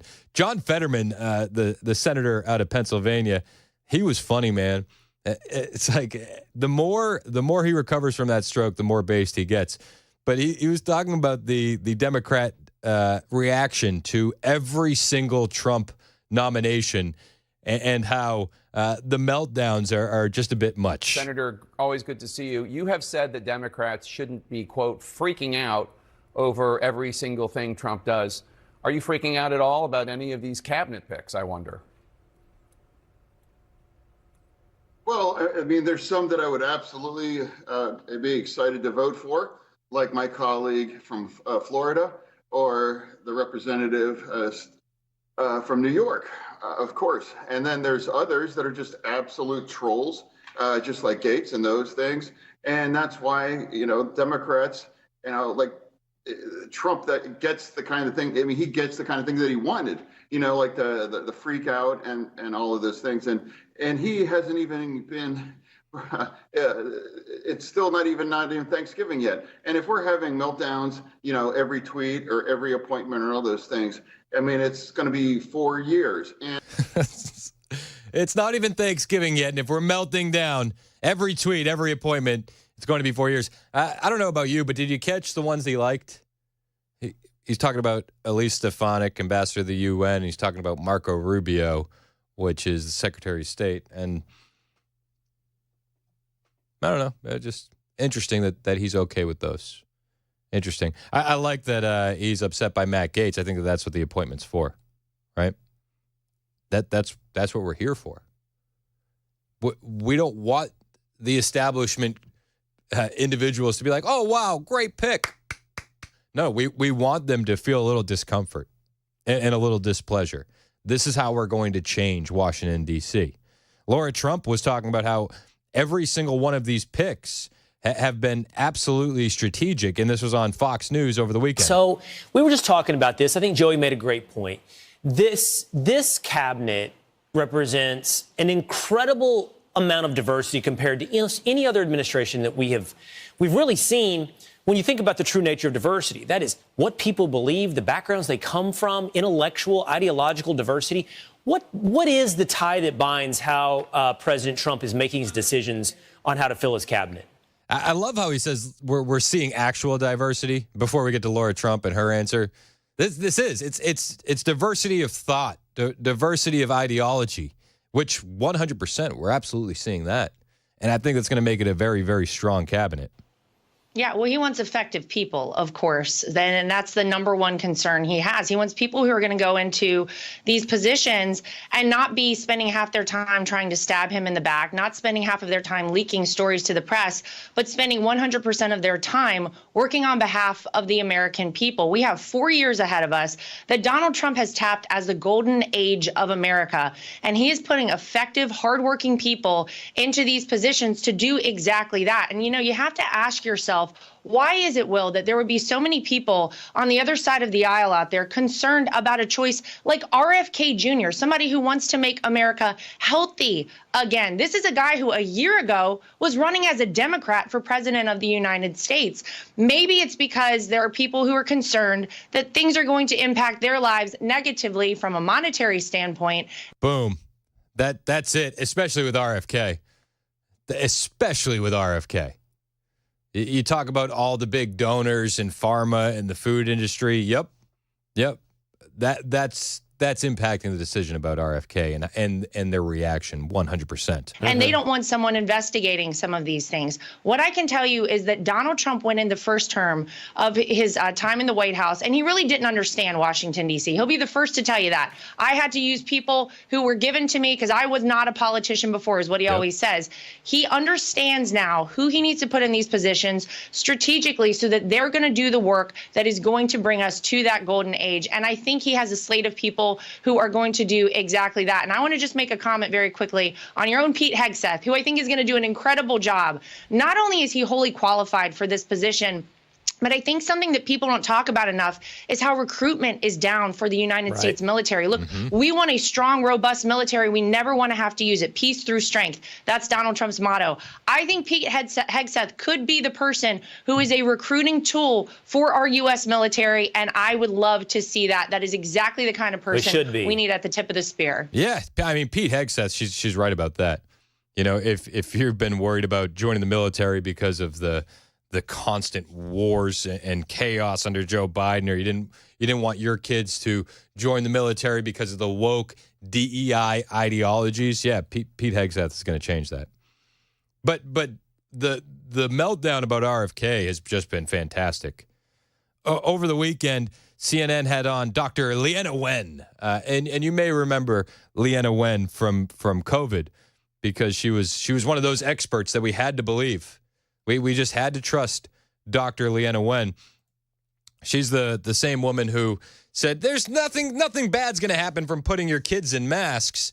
And then she went on the record saying, I think that my child's having speech issues because of the mask. This is Dr. Leana Wen. Dr. Leana Wen is the woman who said that the unvaccinated shouldn't be allowed to leave their homes.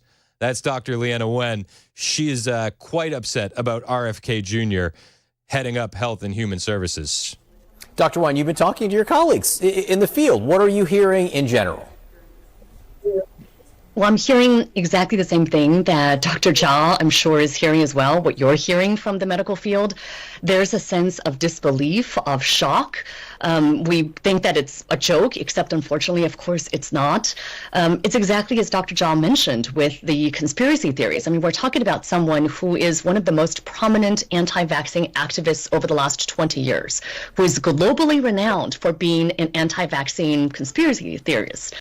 What do you mean by conspiracies? Do you mean when you told us that the virus didn't escape from a lab, or do you mean when you told us that the experimental mRNA shot was safe and effective and you wouldn't get COVID? Which conspiracy theories are you talking about? And there are real problems, of course, with promoting falsehoods that could end up in people dying. But I think it speaks to a broader point that we want in charge of scientific agencies someone who at least understands science and believes in science. Isn't a big part about science like questioning things? It like science is a process, right? They tried to make science a religion during COVID. RFK is going to go out there and ask questions. We're not allowed to ask questions. Didn't you learn that during COVID? Dr. Leana Wen said, you got to put on the mask. You have to. Nothing bad's going to happen. Masks work. And then, months later, she's like, oh, by the way, it wasn't that great for young kids to be wearing them. Oh, but we weren't allowed to question it at the time, remember? Weird. But in this case, this would be somebody who has views, he questions things, which is fine, but you have to be able to believe in the scientific process that might disprove some of your views, and you have to accept those changes. It's so funny that she says that, because during COVID, we weren't allowed to do the scientific process at all. You weren't allowed to ask any questions. She's so upset that there's going to be somebody in there that will ask actual questions. I just want to point out, this is the same woman, CNN's Leana Wen, who said the unvaccinated should not be allowed to leave their homes. She said, and I quote, you have the option to not get vaccinated if you want, but then you can't go out in public. CNN, the fact that they even still put her on TV is a joke in and of itself. This woman should just be laughed at, mocked, like by the overwhelming majority of the public should just mock her. She didn't want you to leave your house if you didn't get a jab that they rushed through. Okay. That's the one who wants us to trust the science. The New York Times tried to attack RFK Jr.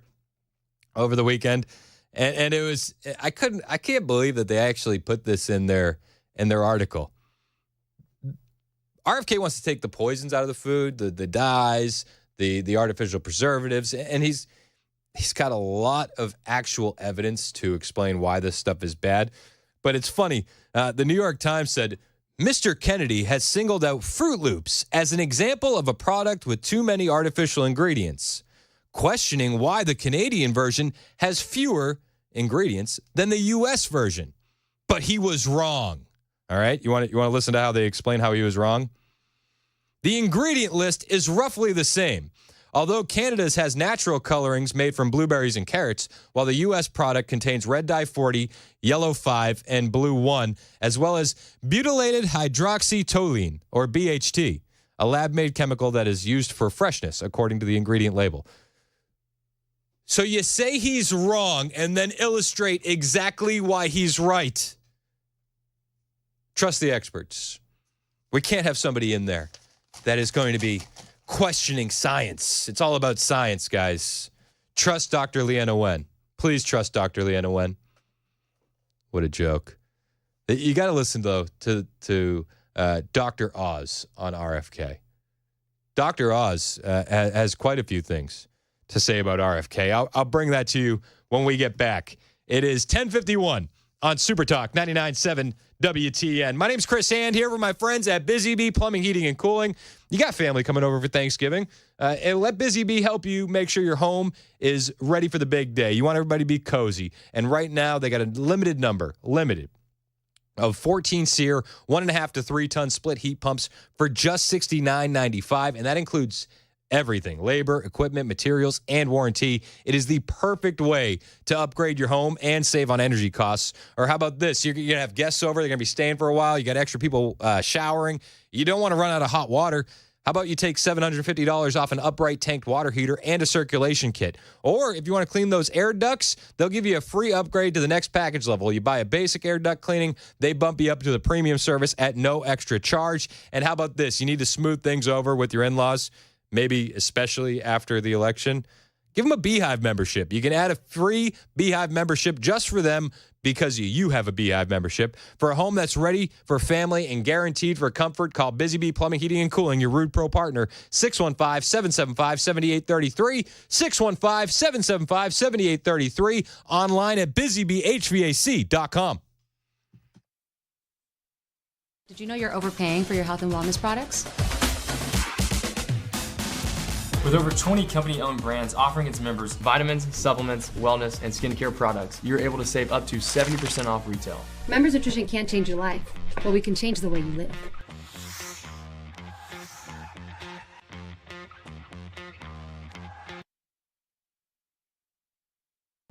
Hey, what's up, guys? It's Matt Murphy in the middle of downtown Franklin, Tennessee. We've talked so much about Savory Spice. I thought, why not show you the place? So let's go on in and see what's popping at Savory Spice. As I've always said, you will smell the spices even before you walk in. I can smell them right here in the doorway. Come on in and let's introduce you to the one and only Holly, who is the owner and proprietor of Savory Spice. Say hey, Holly. Hello, everyone. Now, enough about Holly. Let's talk about spicy and easy products like the incredible taco soup, which, as I said, you put this in a crock pot, you put all the ingredients that it tells you to buy right there, you put the spices in, and it's so easy. So if you don't know what you're doing around the kitchen, it's a perfect way to find your way around the kitchen, as is the Mediterranean dill risotto. Now, for the holidays, pumpkin pie spice. What doesn't it have, Holly? Pumpkin. Doesn't have any pumpkin in it. That's a fun fact for all of you kids out there. Now, if you stop by Savory Spice, either in the Franklin location or at L&L Market, you can get yourself a sample of the dill dip, which is my absolute favorite. Just tell them Matt Murphy sent you to Savory Spice with purchase now. So come by Franklin or L&L Market in Nashville and come see Holly and the entire crew at Savory Spice.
10:58 on Super Talk 99.7 WTN. My name is Chris Hand.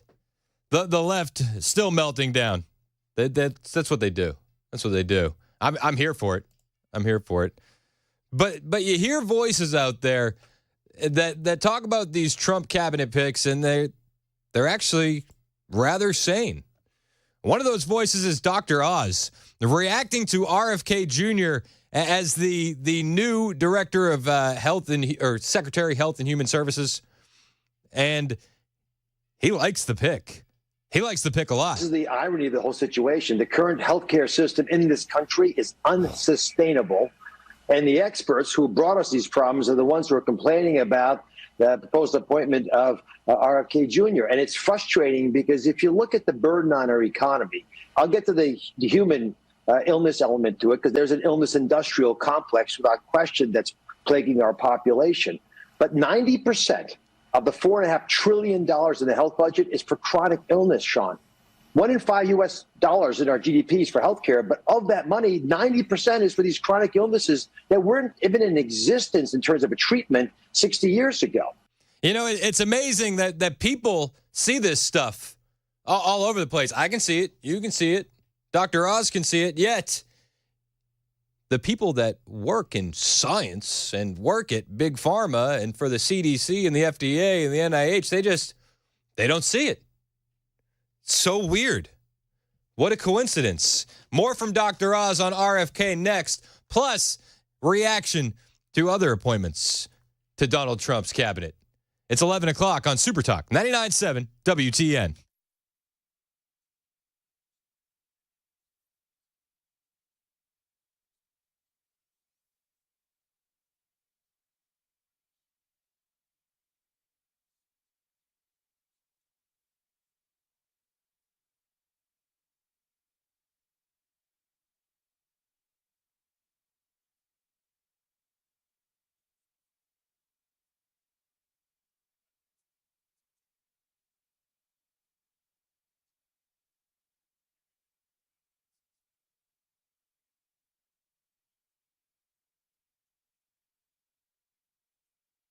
Something like that. No, what we're talking about right now is a very specific region that is a border region where Ukraine is already fighting, and indeed fighting with American weapons already. So it is much more limited, perhaps, than some people realize. On social media, President-elect Trump underscoring his plan, he says, to declare an emergency to enact mass deportations and use the U.S. military. ABC's Mary Bruce with more. We still don't know exactly what that would look like, just that this has really been a cornerstone in many ways of Donald Trump's immigration plan, but the devil always in the details. How do you go about doing something that is going to be so difficult logistically and so expensive? Mounting pressure for the House Ethics Committee to release its finding into its sexual misconduct investigation of Matt Gaetz to the Senate as it prepares for confirmation hearings on Gaetz's nomination to be Attorney General. Gaetz resigned after being chosen. Bargain carrier Spirit Airlines officially filing for bankruptcy protection today due to failed attempts to merge and sell and mounting debt. The company says the move is to restructure and should not impact current bookings, which is right on the cusp of the holiday travel season. Fire crews still battling brush fires in the Northeast. Rain later this week, though, could help douse the flames and lower the threat. You're listening to ABC News. Bioptimizer's Black Friday blowout sale is now. For 20 years, Bioptimizers has provided top supplements like Magnesium Breakthrough, the only product with all 7 types of magnesium to support sleep, stress management, hormone balance, and mood. Make your health a priority this holiday season and visit bioptimizers.com/radio and use code RADIO to get a minimum of 10% off and up to $100 in free gifts with purchase. Go to bioptimizers.com/radio and use code RADIO today.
It's 11:05 on Super Talk 99.7 WTN. My name is Chris Hand. One of my favorite appointments by Trump has been RFK.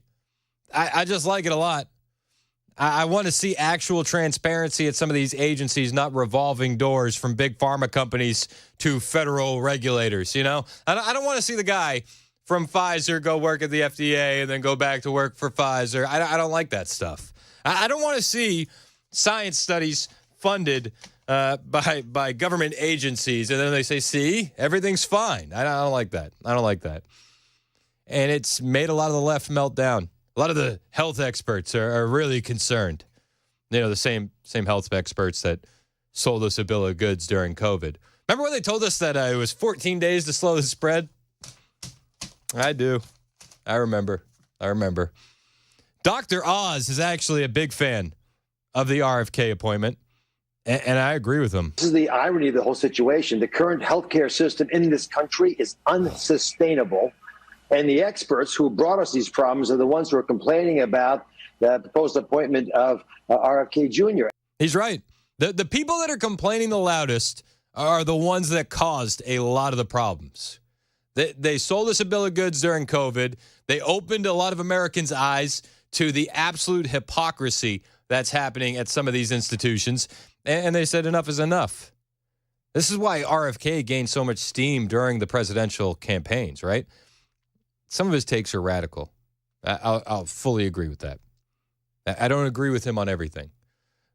But when it comes to his stances on public health and vaccines and the studies and the poisons in our food, I'm with him, man. I'm with him 100%. And it's frustrating because if you look at the burden on our economy, I'll get to the human illness element to it because there's an illness industrial complex without question that's plaguing our population.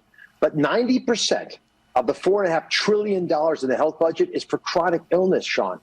1 in 5 U.S. dollars in our GDP is for healthcare, but of that money, 90% is for these chronic illnesses that weren't even in existence in terms of a treatment 60 years ago. Yeah, he's right. 60 years ago, we didn't see the stuff that we're seeing now yet. 60 years ago, we didn't have red dye, number 40, yellow 5, blue 1 in some of our foods.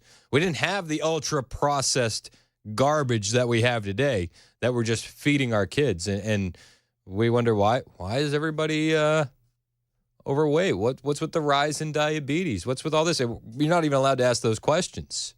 And then we get studies funded by the companies that are making the garbage, and they say, see, everything's fine. It's like, I would like a second look. Can we get a second opinion? When RFK's uncle was president. We've got the world's biggest health bill, but this is ironic and tragic. We have worse outcomes than many of the countries that we normally are thinking of competing with. As an example, life expectancy between the United States and Europe in 1970, right, 50-some years ago, was roughly equal, maybe a little difference, but maybe a year. Now it's a 6-year difference. We're 6 years shorter in our life expectancy than Europeans. And you're right. They are very strict about some of the things that they put in their bodies for very good reason. Because the consumer doesn't know that the cereal they're having has products in it that are not in their best interest. So Europeans will not accept much of our food. And in fact, they've banned many of those ingredients there. And many of the accusations made against RFK Jr. just do not hold water. You mentioned the vaccine example. Before I came on, you're absolutely right that 3/4 of young adults do not qualify for the military. I mean, President Trump is promising to this movement, Make America Great movement, that he wants to make us strong and safe, and with MAHA, make us healthy. You need all three, right? If we're not healthy, we can't defend ourselves. If our young people can't serve in the military, we're not going to be able to do our best to keep ourselves safe from foreign intrusion. And this is the kind of issue that health has become in this country. He's absolutely right. We're not going to be much good protecting this nation if we can't get off the couch. You know? Like, what are you going to do? What are you going to do? It's wild, though. Even Mayor Eric Adams, he was on The View. This was on Friday. But he was actually defending Trump on The View, and he brought up RFK, the appointment of RFK, and he talks about his own struggle with diabetes, and he says, listen, the diabetes is from what I ate, from what I was eating. You heard us talking about RFK Jr. being the head of HHS. What do you think about that appointment? The executives will nominate and bring in those who they believe will move their vision forward. And everything from the fluoride issue, I believe we should have fluoride in the water based on what my experts are telling me. But let's be clear, we have a real problem with our food in our country. Yep. And we need to watch what we're feeding our children. And what is the major problem, do you think? Too much hormones. Many people know my, I almost lost my sight with diabetes. The doctor told me I would be blind in a year. I was going to lose my fingers and toes. And it was my food. It wasn't my DNA. It was my dinner. I love that. It said it was my food, not my DNA, my dinner. And we can disagree on fluoride. That's a conversation for another day. But I love that he goes up there and it's like, let's just hear what you think. I've been watching Mayor Eric Adams over these past few months. And it's a guy that, while we disagree, I do believe that he's telling you what he actually thinks. And that's a rarity in politics these days. I've been enjoying watching the slow red pill of Eric Adams. And they try to push back on him on RFK, and he responds. JFK Jr. RFK Jr. ate some pork, and now he has a brain worm. Is he the person that should be in charge of that? I love that they just go right to insults. He has a brain worm. He ate some pork and got a brain worm. So why should we let him in charge of that? This is what they do. When they can't attack the merits of the conversation, they attack the person with insults, right? It's just a surefire sign that they have no evidence to stand on. And Eric Adams pushes back. Yeah, well, let's understand this also. In all of these agencies, there are thousands of employees and experts that understand these topics, and there are rules, there are regulations. Mayor, a lot of them want to resign. When they see some of the people that are going to be on top, I think there's going to be a mass exodus of people who have the institutional knowledge and the institutional memory and DOD at HHS. Who wants to work under our cool? There's going to be mass resignations. Okay, listen, this is a good thing. This is actually what we want. This is what we're signing up for. And it actually makes it a lot easier. We don't have to get rid of these people because they're going to fire themselves. They're going to leave. They're going to leave on their own accord. And let me respond to that. If we love our country, then no one individual should take us away from our mission. Yes. If you dedicated your life to a particular place, I dedicated my life to law enforcement. So if a new commissioner came in that I disagreed with, I was not going to say, I'm going to resign. Let's love the country. Let's love our cities. Let's get away from the rhetoric of the professionalism that we know. Those are experts in this. They're going to look at his proposal, do a real analysis, and make these decisions. It happens every day. Listen, I just like that Mayor Eric Adams is up there and he's just standing on business. He doesn't agree with these women. And he says, if they're going to resign, they're probably resigning for the wrong reasons. They're probably resigning for the wrong reasons. It's wild to see. Frank and Bethpage, you're up next on Super Talk. What's up, Frank? Hey, regarding mask mandates, I found it interesting during COVID. If you're wearing a mask, then I can't get COVID from you. If I'm not wearing a mask, you can't get it from me because you're wearing a mask. And the masks they were dispensing where I worked were these thin paper ones that they came out with later, our report said they're 10, 15, 18% effective. Yep. And a lot of guys were wearing these little cloth, I think they called them gaiters. They would pull them up, and they said those were hardly effective at all. But it was okay because you had a mask on. So we'd drive around at work and pull them up when we had to and drop them back down. Yeah, I mean, it was hard to, and I appreciate the call. It was hard to go along with the mask mandates from the jump for me. But what really was like a jump the shark moment is, do you remember the wildfires in California? They put out like this alert in California that said, hey, the masks are not going to protect you from smoke. And I went, oh, that's odd, because the particles of COVID are actually smaller than smoke particles. So if the smoke is getting through, well, then the COVID's getting through. It was a huge joke. It was a huge joke. Mildred in the Borough, you're up next on Super Talk. How you doing, Mildred? I'm fine, honey. Thank you. Yes, I wanted to call. This guy needs to shut up about the vaccines. My late husband in 1935, at 5 years old, woke up one morning and he couldn't move one leg. He woke up the next morning, he couldn't move the other leg. After a year at Vanderbilt in surgery, he came home at age 6 with a brace on one leg and crutches. There was not a polio vaccine for 15 years. Don't you wish he had wished there was a polio vaccine? This guy needs to shut up. He doesn't know what he's talking about. Are you talking about me, or are you talking about RFK Jr.? No, I'm talking about RFK wanting to do away with what we give our children. Honey, I've had 6 children. They all had the shot. But Mildred, you have to understand that the polio vaccine was made in a much different way than the new COVID mRNA vaccine. The delivery system is completely I don't know about that because I'm not a doctor, honey, and neither is he. So he needs to leave it to the doctors in the field that know what they're talking about. Mildred, I just want to say, I've never heard RFK attack the polio vaccine. Of course he's attacking the vaccines. He doesn't think they're necessary. This is what he said. No. That's not the case, Mildred. That's just not. Okay. He's saying that he just wants real science done. You know, when you looked at the COVID vaccine, they rushed through the science, and then they said it's safe and effective. And then we found out months later it doesn't even stop you from getting COVID or passing COVID on.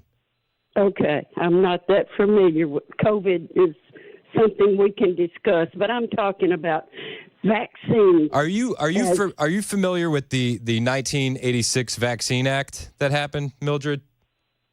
No, what did they do? In 1986, they passed this law that prevented the vaccine manufacturers from being held responsible should anything bad happen to somebody that takes one. So when that passed, you saw an explosion of vaccines that were being added to the schedule. And it's because it became a money-making industry. And what RFK wants to do is to be able to look at these individually and do actual research on them. He's not saying ban the vaccine. He's actually on record saying take it if you want to. But he's saying that we want to have good science, not science done by people that are paid by these same industries and companies. Well, I'm just saying, you have 4 children. I do. hope and pray they've been vaccinated. Well, I had 6 actually, children. I'll tell you what, and it's just this is my own choice. We've actually not vaccinated our last one. She's completely organic, and it's been less and less as we go on. Well, I hope and pray she stays healthy, honey. Thank you. Because as a mother, I don't want to see any child have something that a vaccine would have prevented. Likewise, and I'll tell you what, I'll tell you from personal experience, and it's anecdotal at best. But I have friends who there was a vaccine for HPV that came out, and they got the vaccine for HPV at age 14 when I was growing up, and that vaccine gave my friend Tourette's. And you hear these stories, and it's like we just want research done. I think that's all anybody's asking for is science and data. We've had research for years, honey. We need to get our children. I hope and pray your children have had the vaccines against polio and everything that they need. But like, I understand where you're at on polio, but on day one they're trying to vaccinate babies for hepatitis B. Do you know how you get hepatitis B? You get hepatitis B from unprotected sex or using dirty needles for drug use. Well, we're talking about polio, and he's trying to outdo. Yeah, but I think Mildred, I appreciate you, I really do, and I love that you listen. But I think you're hyper focused on the polio vaccine, and a lot of people are trying to go more big picture and zoom out on this. Okay, honey. Well, I just hope and pray your children stay safe. Okay. And I appreciate those prayers, Mildred. Thank you so much. Honey. Okay, bye. All right, take care. Thank you, Mildred. Brian in Antioch, you're next on Super Talk. How we doing, Brian? Well, it's hard not to be disrespectful in this regard. I'm 64 years old. I listen to you all the time. You can't be a nicer guy. None of y'all. You're very respectful. But Mildred's the problem. See, that's the problem. You educated her. I don't think she really bought into it, and I'm sure she's had a hard time because of that one episode of whatever. But She's uninformed. She sounds uneducated. She's had 6 children. Well, God bless her, right? Well, and I would just point out that and I don't know Mildred's age, right? But I would imagine her 6 children were probably born in the 60s or 70s, and that vaccine schedule is a lot different than the vaccine schedule they want my kids on. Absolutely, that's the problem. We were eating foods in the 60s and 70s that's different from today. You're a very educated and informed guy. There's no excuse for her not to be. If she's going to listen to your program, she's got to get that from you. Yeah. She's got to say, I'm not going to go. I mean, I would be a fool to go in and argue with a guy who's an expert at something, that's done his research, that's done all this. Like she said, I'm not a doctor. Well, then listen. Listen, Brian, I'll be the first to tell you, I'm not a doctor either. I just want people that are doing these studies that aren't compromised, that don't have any financial incentives. You are 100% right to question things about your children. That's our basic responsibility when God blesses us with those children. Amen. Is to make sure, and don't buy into everything. She wanted to argue, and I don't think she knows. She's the one who votes for Biden. Those people right there are the ones who vote uninformed and go with the flow and listen to the crap and don't do their own checking. They do no due diligence. They have no clue. And that's sad because I may be younger than her, and I'm like you. You showed her tons of respect. Thank you for doing that. You really did. You come across. You're not a smart aleck, but you got to tell people the way it is, bro. And you do that every day. I thank you. I appreciate the call, Brian, and then I will push back a little bit. We can't from that phone call jump to the conclusion that Mildred voted for Biden. All right, let's not put that on her. let's not do that. All right. If she's listening to this station, I would assume Mildred voted for Trump. I could be wrong. It's 11:22 on Super Talk 99.7 WTN. Got a few more phone calls. I want to jump in here and join the conversation. Plus, we'll get into the conversation of Matt Gaetz. A lot of people actually defending Matt Gaetz. Molly Hemingway from The Federalist defended Matt Gaetz on a panel with Trey Gowdy, and Trey Gowdy is not exactly a Matt Gaetz fan. I'll bring that to you on the way. It's 11:23 on Super Talk 99.7 WTN.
Did you know you're overpaying for your health and wellness products?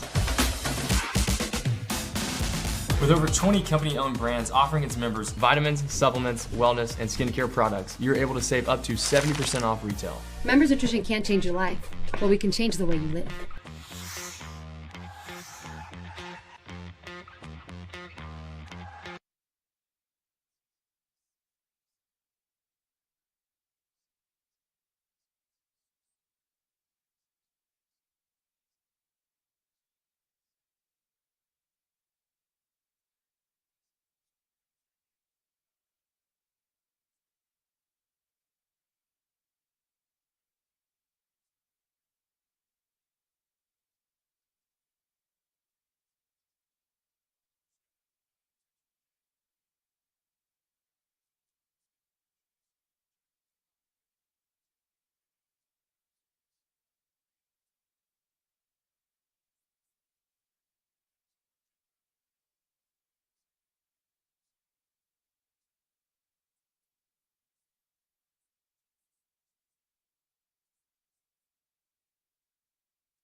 11:27 on Super Talk 99.7 WTN. My name is Chris Hand.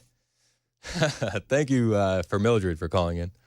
I don't want this to turn into a bash Mildred session, but I think that we do find ourselves at this crossroads where you have an older generation of Americans that really just trusted a lot, and that trust led to a falling asleep at the wheel. And I'm not knocking Mildred. I don't want this to come off that way. It's just a generational thing, and you can point to so many different avenues, whether it's the military-industrial complex or the food industry or big pharma. And there was a generation of Americans that were supposed to be on guard that just weren't. They just weren't.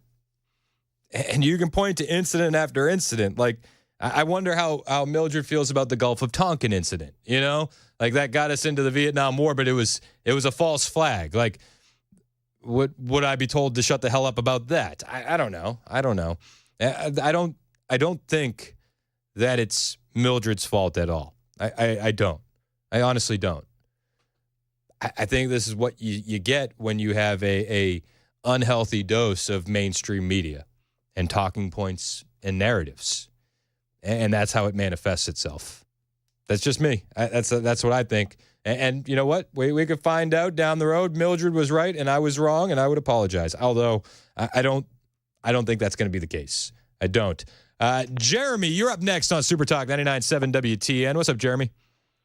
Chris, I just want to say, man, your show just continues to get better and better. You're my favorite on the radio now for the last several months. Man, I appreciate that. Thank you.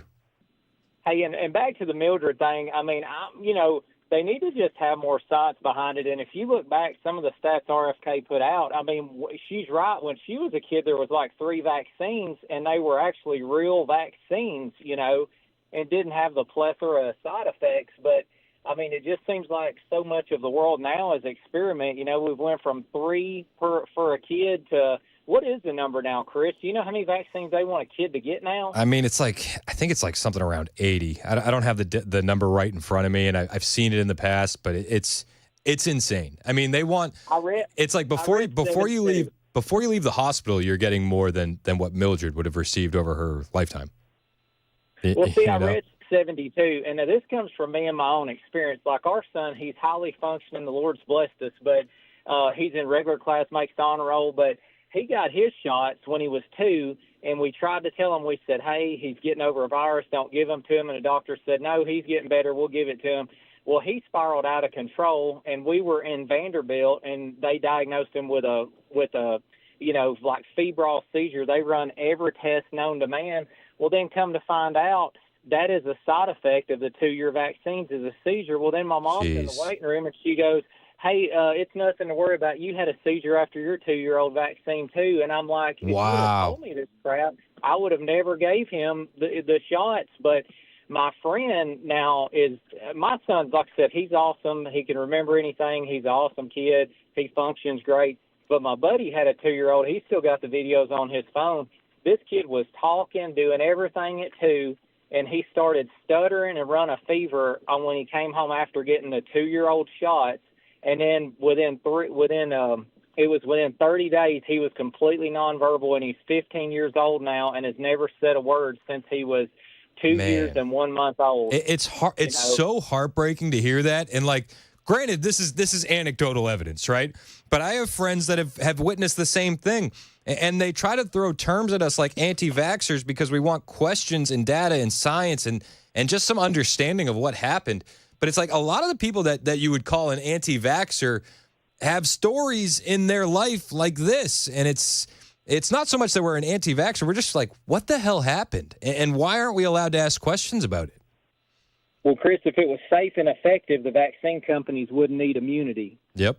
You're absolutely right. I appreciate the call, Jeremy. Thanks so much. Let's go to Henry in Shelbyville. Henry, what's up, man? Henry. Hey, bud. What's up, man? How are you? Good. How are you doing today? I'm good. What you got? I wanted to ask you 2 questions. 1 question, 1 statement. Where's your buddy from the borough? your favorite liberal. We haven't heard from him since election. Matt in Smyrna. Yeah, Matt in Smyrna. Yeah, we need to do a wellness check on Matt in Smyrna. I have not heard from him at all. That's a good call. We need to do a health and welfare. Knock on the door, make sure he's okay. Honestly, you nailed it. Yeah, we do. All right, and one other statement, I'll let you go. Yes, sir. As far as vaccines go, I'm 61 years old. Okay. By 1969, which would have been my 6th year, I had already had all my vaccines. There were 7 of them. They were done. Yep. When I got in the military in I was 16 years old when I went in. So 1979, I went to basic training, turned 17 at basic, and then did some years in the military, and got out in '86. Went back in '02 when the Gulf War when this past war kicked off. Yeah. And when I went back in, they had to give me all my shots, and I kept telling the doctor at the immunization center, "You don't have to give me the polio vaccine because I've already had it." Yeah. The smallpox vaccine, I've already had it. It's not going to do any good. I had the lifetime vaccine, and the doctor told me there's no such thing. So I got the smallpox vaccine, and I got the polio vaccine again. I didn't have a choice because the uniform kind of negates the choice. Yeah. So, yep. We took the smallpox vaccine. You got to go back just like a TB test and get it looked at 3 days later.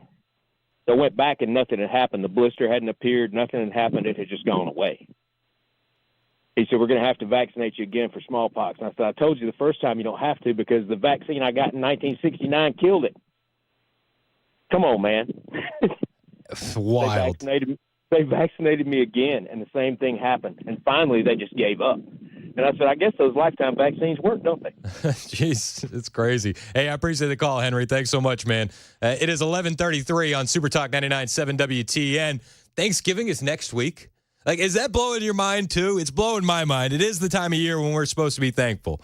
And I just want to tell you about something that I'm thankful for all year long. That's our sponsors. This is commercial radio. It is a business. We aren't supported by tax dollars like some radio companies. We don't have to bend a knee to the government. We can freely express our opinions and let you express yours because we make money by having a great audience like you. And we let our sponsors tell you about their products and services.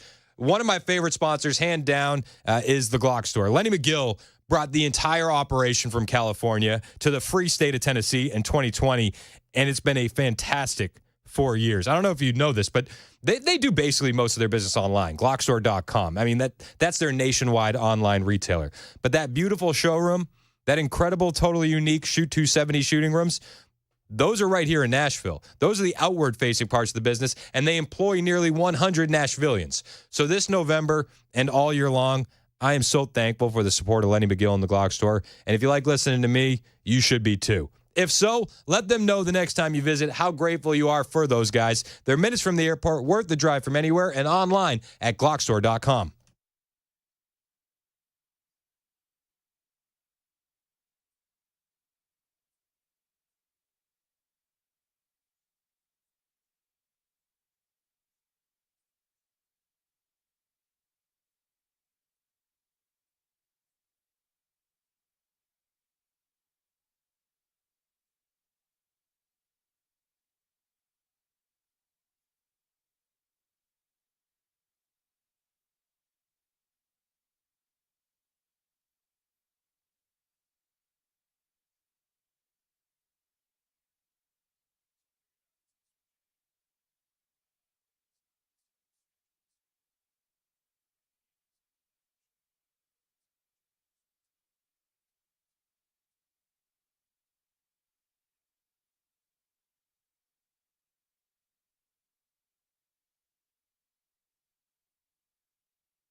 11:38 on Super Talk 99.7 WTN. My name is Chris Hand. A lot of melting down about the Trump cabinet appointments. A lot of it has to do with RFK. A lot of it has to do with Matt Gaetz. But we shouldn't discount Tulsi Gabbard and Tom Homan either. You love to see it, don't you? When they get upset, it tells me that we're over the target and we're making the right choices. And for that, I am eternally thankful. Honestly, if there's any other thing that shows you you're doing the right thing, it's them melting down. Also, breaking news. Trump has sent word to Senate Majority Leader Thune that if the Senate doesn't confirm A.G. Gaetz, he'll appoint him using the Federal Vacancies Reform Act of 1998, which allows for temporary appointments for up to 210 days with possible 210-day extensions. So then he wouldn't require Senate confirmation. And I just want to point out, there were Republicans that voted to confirm Merrick Garland. So if you can do that, why can't you do Matt Gaetz? Why not, right?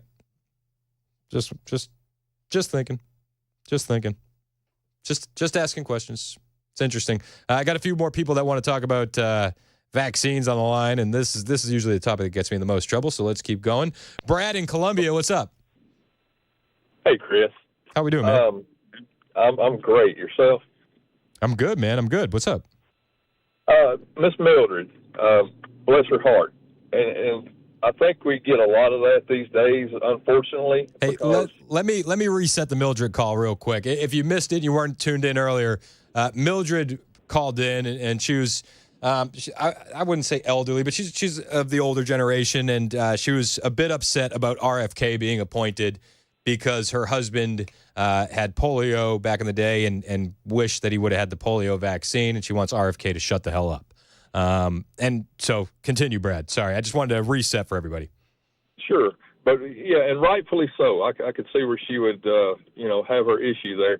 But unfortunately, that is where a lot of the older generation is getting their information, is off of the legacy media, and they are just feeding the negativity of whatever Bobby Jr. puts out there, and not really detailing the fact that he is not anti-vax. He's not said that he wants to ban all vaxes and all that.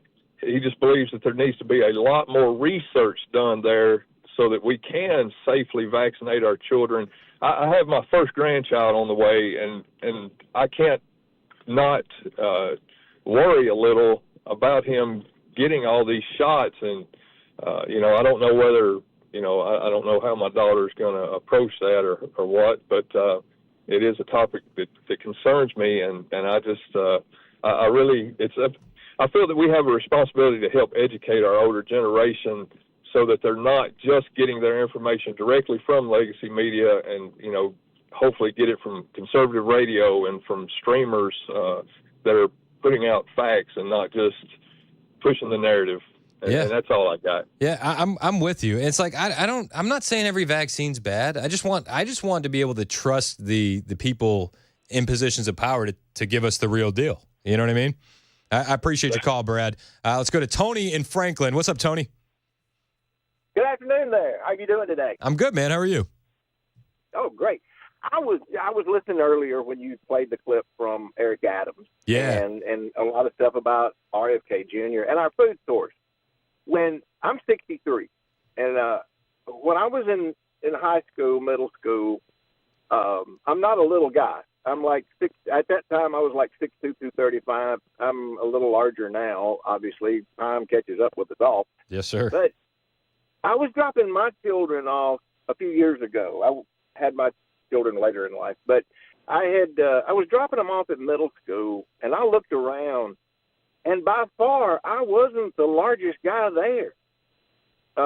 Some of these children are huge, and it only can come from one thing. And I think some caller or a clip you played mentioned the hormones in the food. Yeah, that was Eric Adams. He brought up the hormones, and he brought up the preservatives, and he brought up the dyes. It's like, You know, and listen, I'm as guilty of this as anybody else. I used to see when I would go around with when we lived in Michigan, I had my first daughter. We'd go to playgrounds. I'd see overweight kids, and I'd be like, man, that's a form of child abuse. I would just feel like you got to do something more. And as I've educated myself, I realized like a lot of this stuff isn't really their fault. And you look at what is happening, and the food that gets subsidized by the government is just a crime in and of itself.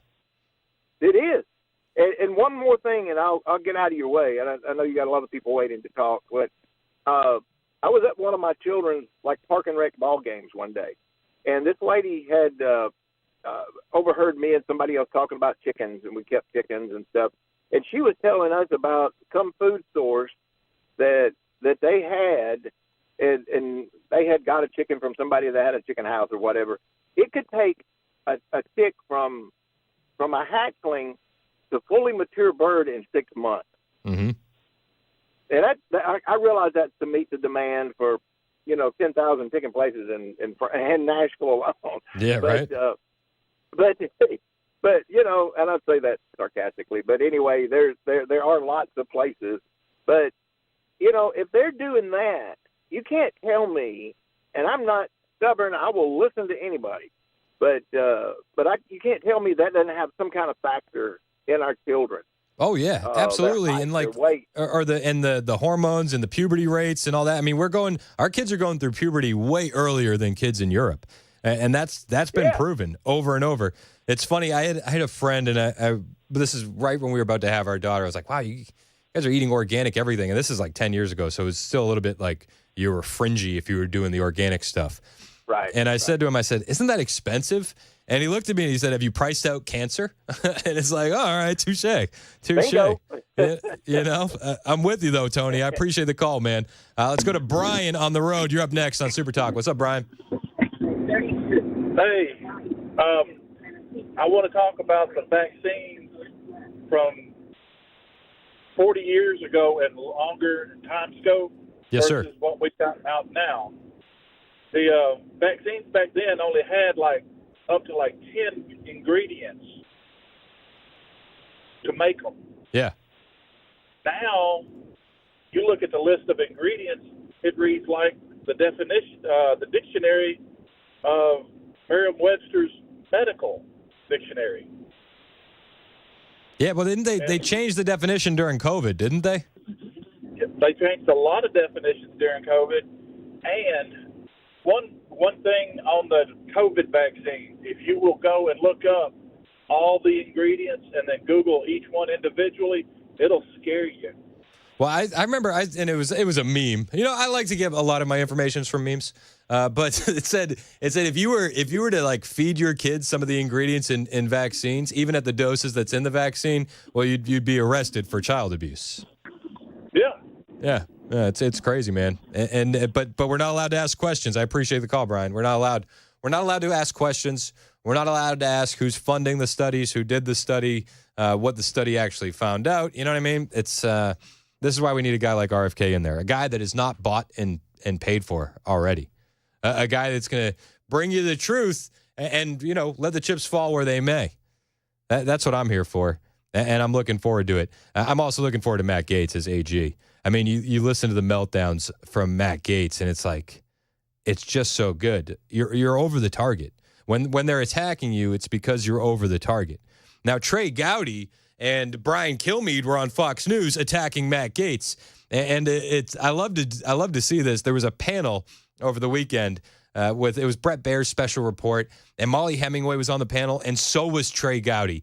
And the look on Trey Gowdy's face when Molly Hemingway from the Federalist defends Matt Gaetz as AG was worth its weight in gold. Right. Matt Gaetz was nominated for this position because we have a problem with the Department of Justice. For the last 8 years, they have run roughshod over rule of law in this country. They have prosecuted political opponents. They ran the Russia collusion hoax. And too many people in Washington, D.C. did not stand up against what was happening there. And many Americans are upset about it. Matt Gaetz is one of the most effective people at fighting that Russia collusion hoax and other information operations, whether it was the Brett Kavanaugh information operation, the Donald Trump Russia collusion hoax information operation, or the one that is referenced here, which is something that the FBI and Department of Justice, which hate Matt Gaetz, looked into and cleared him of any wrongdoing. The idea that this is about the issue is corruption. It's the Department of Justice's corruption, and people are sick and tired of people in Washington, D.C. doing nothing as these people tried to destroy the country and getting upset at someone who actually might root out the corruption there. We don't have a Department of Justice. We have a Department of Injustice, and that's why you get Matt Gaetz as a nominee. And the whole time she's talking, they keep going over to Trey Gowdy, and they're doing this on purpose, make no mistake about it, because Trey Gowdy is no Matt Gaetz fan, and he's sitting there stone-faced. He's doing the no sell. You know what I mean? He's not eliciting any emotion. And you can just tell it is irritating him to no end that she has the audacity to get on the air and defend Matt Gaetz. You know, this is the issue. We have these people on both sides that don't actually want to move the ball down the field and advance this America First agenda. And it's like, get in line or get lost. Like, we have a mandate from the American public. They want poisons out of their food. They want transparency at these government institutions. They want our Justice Department to be working for the people. People want answers. That's what these picks are about. And that's why people are so upset about it. Hell, even Mike Johnson defended Matt Gaetz over the weekend. Right. Matt Gaetz was nominated for this position because we have a problem with the Department of Justice. Sorry, played the wrong one. Mike Johnson on Matt Gaetz. The reason that Matt Gaetz is such an exciting pick to so many people is because he will go in and reform the Department of Justice. It desperately needs it. Look, he and I sat on the Judiciary Committee together for almost 7 years before I became Speaker of the House, and we heard the evidence. We saw the evidence of lawfare. We saw how the Department of Justice had been used for political purposes, how they targeted Catholics in some examples, and parents at school boards, and pro-life Americans. This is not what our system of justice was built to do, and Matt Gaetz will go in there and shake it up. And I think most of the American people understand that's an important function. Yeah, that's why we voted for Trump, to put people like that in positions like this. You smell that? That's hope and change, baby. Not the knockoff Obama version, but the real, true, made in America version. It's 11:51 on Super Talk 99.7 WTN.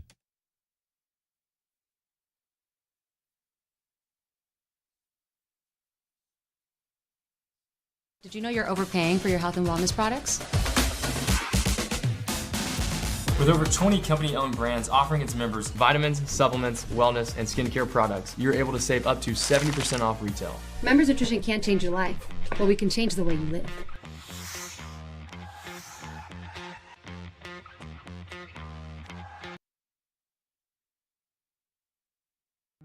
Hey, what's up, guys? It's Matt Murphy in the middle of downtown Franklin, Tennessee. We've talked so much about Savory Spice. I thought, why not show you the place? So let's go on in and see what's popping at Savory Spice. As I've always said, you will smell the spices even before you walk in. I can smell them right here in the doorway. Come on in and let's introduce you to the one and only Holly, who is the owner and proprietor of Savory Spice. Say hey, Holly. Hello, everyone. Now, enough about Holly. Let's talk about spicy and easy products like the incredible taco soup, which, as I said, you put this in a crock pot, you put all the ingredients that it tells you to buy right there, you put the spices in, and it's so easy. So if you don't know what you're doing around the kitchen, it's a perfect way to find your way around the kitchen, as is the Mediterranean dill risotto. Now, for the holidays, pumpkin pie spice. What doesn't it have, Holly? Pumpkin. Doesn't have any pumpkin in it. That's a fun fact for all of you kids out there. Now, if you stop by Savory Spice, either in the Franklin location or at L&L Market, you can get yourself a sample of the dill dip, which is my absolute favorite. Just tell them Matt Murphy sent you to Savory Spice with purchase now. So come by Franklin or L&L Market in Nashville and come see Holly and the entire crew at Savory Spice.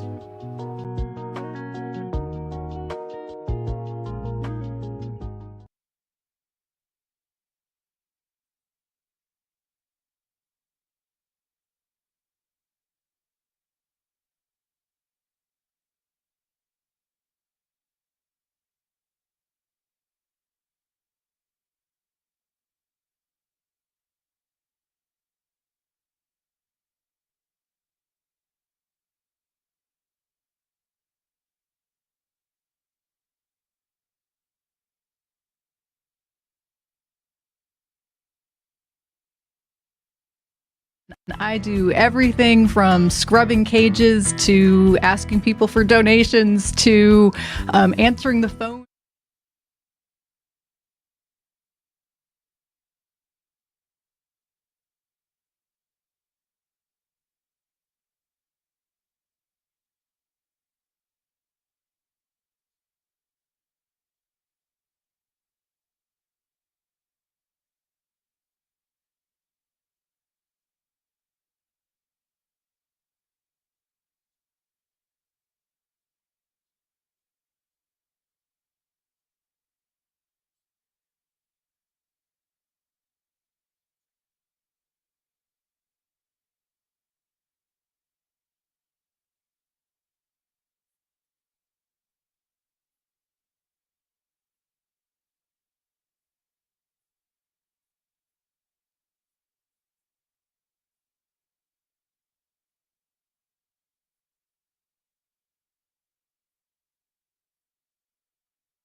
$11:57 on Super Talk 99.7 WTN. My name is Chris Hand, joined in studio by the one and only Chad Benson. What's up, Chad? What's up? How's your weekend, brother? I felt like conservatives had fun this weekend. We did. You know what? My weekend was quiet. I played pickleball yesterday. All right. And watched a little football. And that was pretty. Oh, we shopped. My kids took me shopping Saturday. Did you watch the Tyson fight, I'm assuming? I did. You know what? The first two fights before Tyson were arguably the two best fights I've seen in the last decade or two. Then there was the debacle that was. And even if it was a great fight, how would you know? Because you couldn't see it because of the pinwheel of death. It was so bad. The buffering got me. It was. And I was like, who was it? Antonio Brown, the football player, said 8 million people watched him streaming it there because they couldn't get on to Netflix. No kidding. Yeah. That's crazy. And Netflix has 2 NFL games, and they're saying, you guys better sort this out. Yep. The NFL is saying this because you want more of this? This is not going to work for us. But that's the future of streaming. It's like live sports and news. Yeah. Like that's it. Those Anything are that the happens formats. immediately. Yep, exactly. Because everything else is evergreen, and we don't, I can listen to that tomorrow. It is sports. That's why the battle is always about sports, because I don't want to watch a game if I know the score. Yep. I want to watch it live. I want to experience with everybody. Were you in the it was rigged camp? I was, not that it was rigged in the outcome, but rigged in the fact that both of them had a chance to hit each other big time, and they didn't. Okay. So I think it was more exhibition than rigged. But, they both got paid.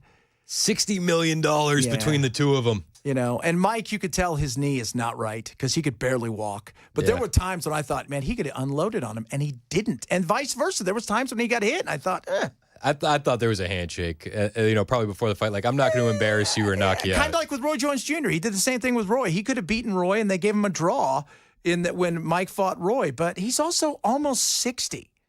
Like, that's Unreal. pretty. I'm 53, and when I play that little Oculus thing, I'm like, I couldn't imagine another human being trying to hit me. But, yeah, I don't know if it was rigged, but it was definitely something. Yeah, it was something, all right. It was the first boxing match I've watched in years. Yeah. So it was fun. It was fun, though. Chad's up next. It's 12 o'clock on Super Talk 99.7 WTN.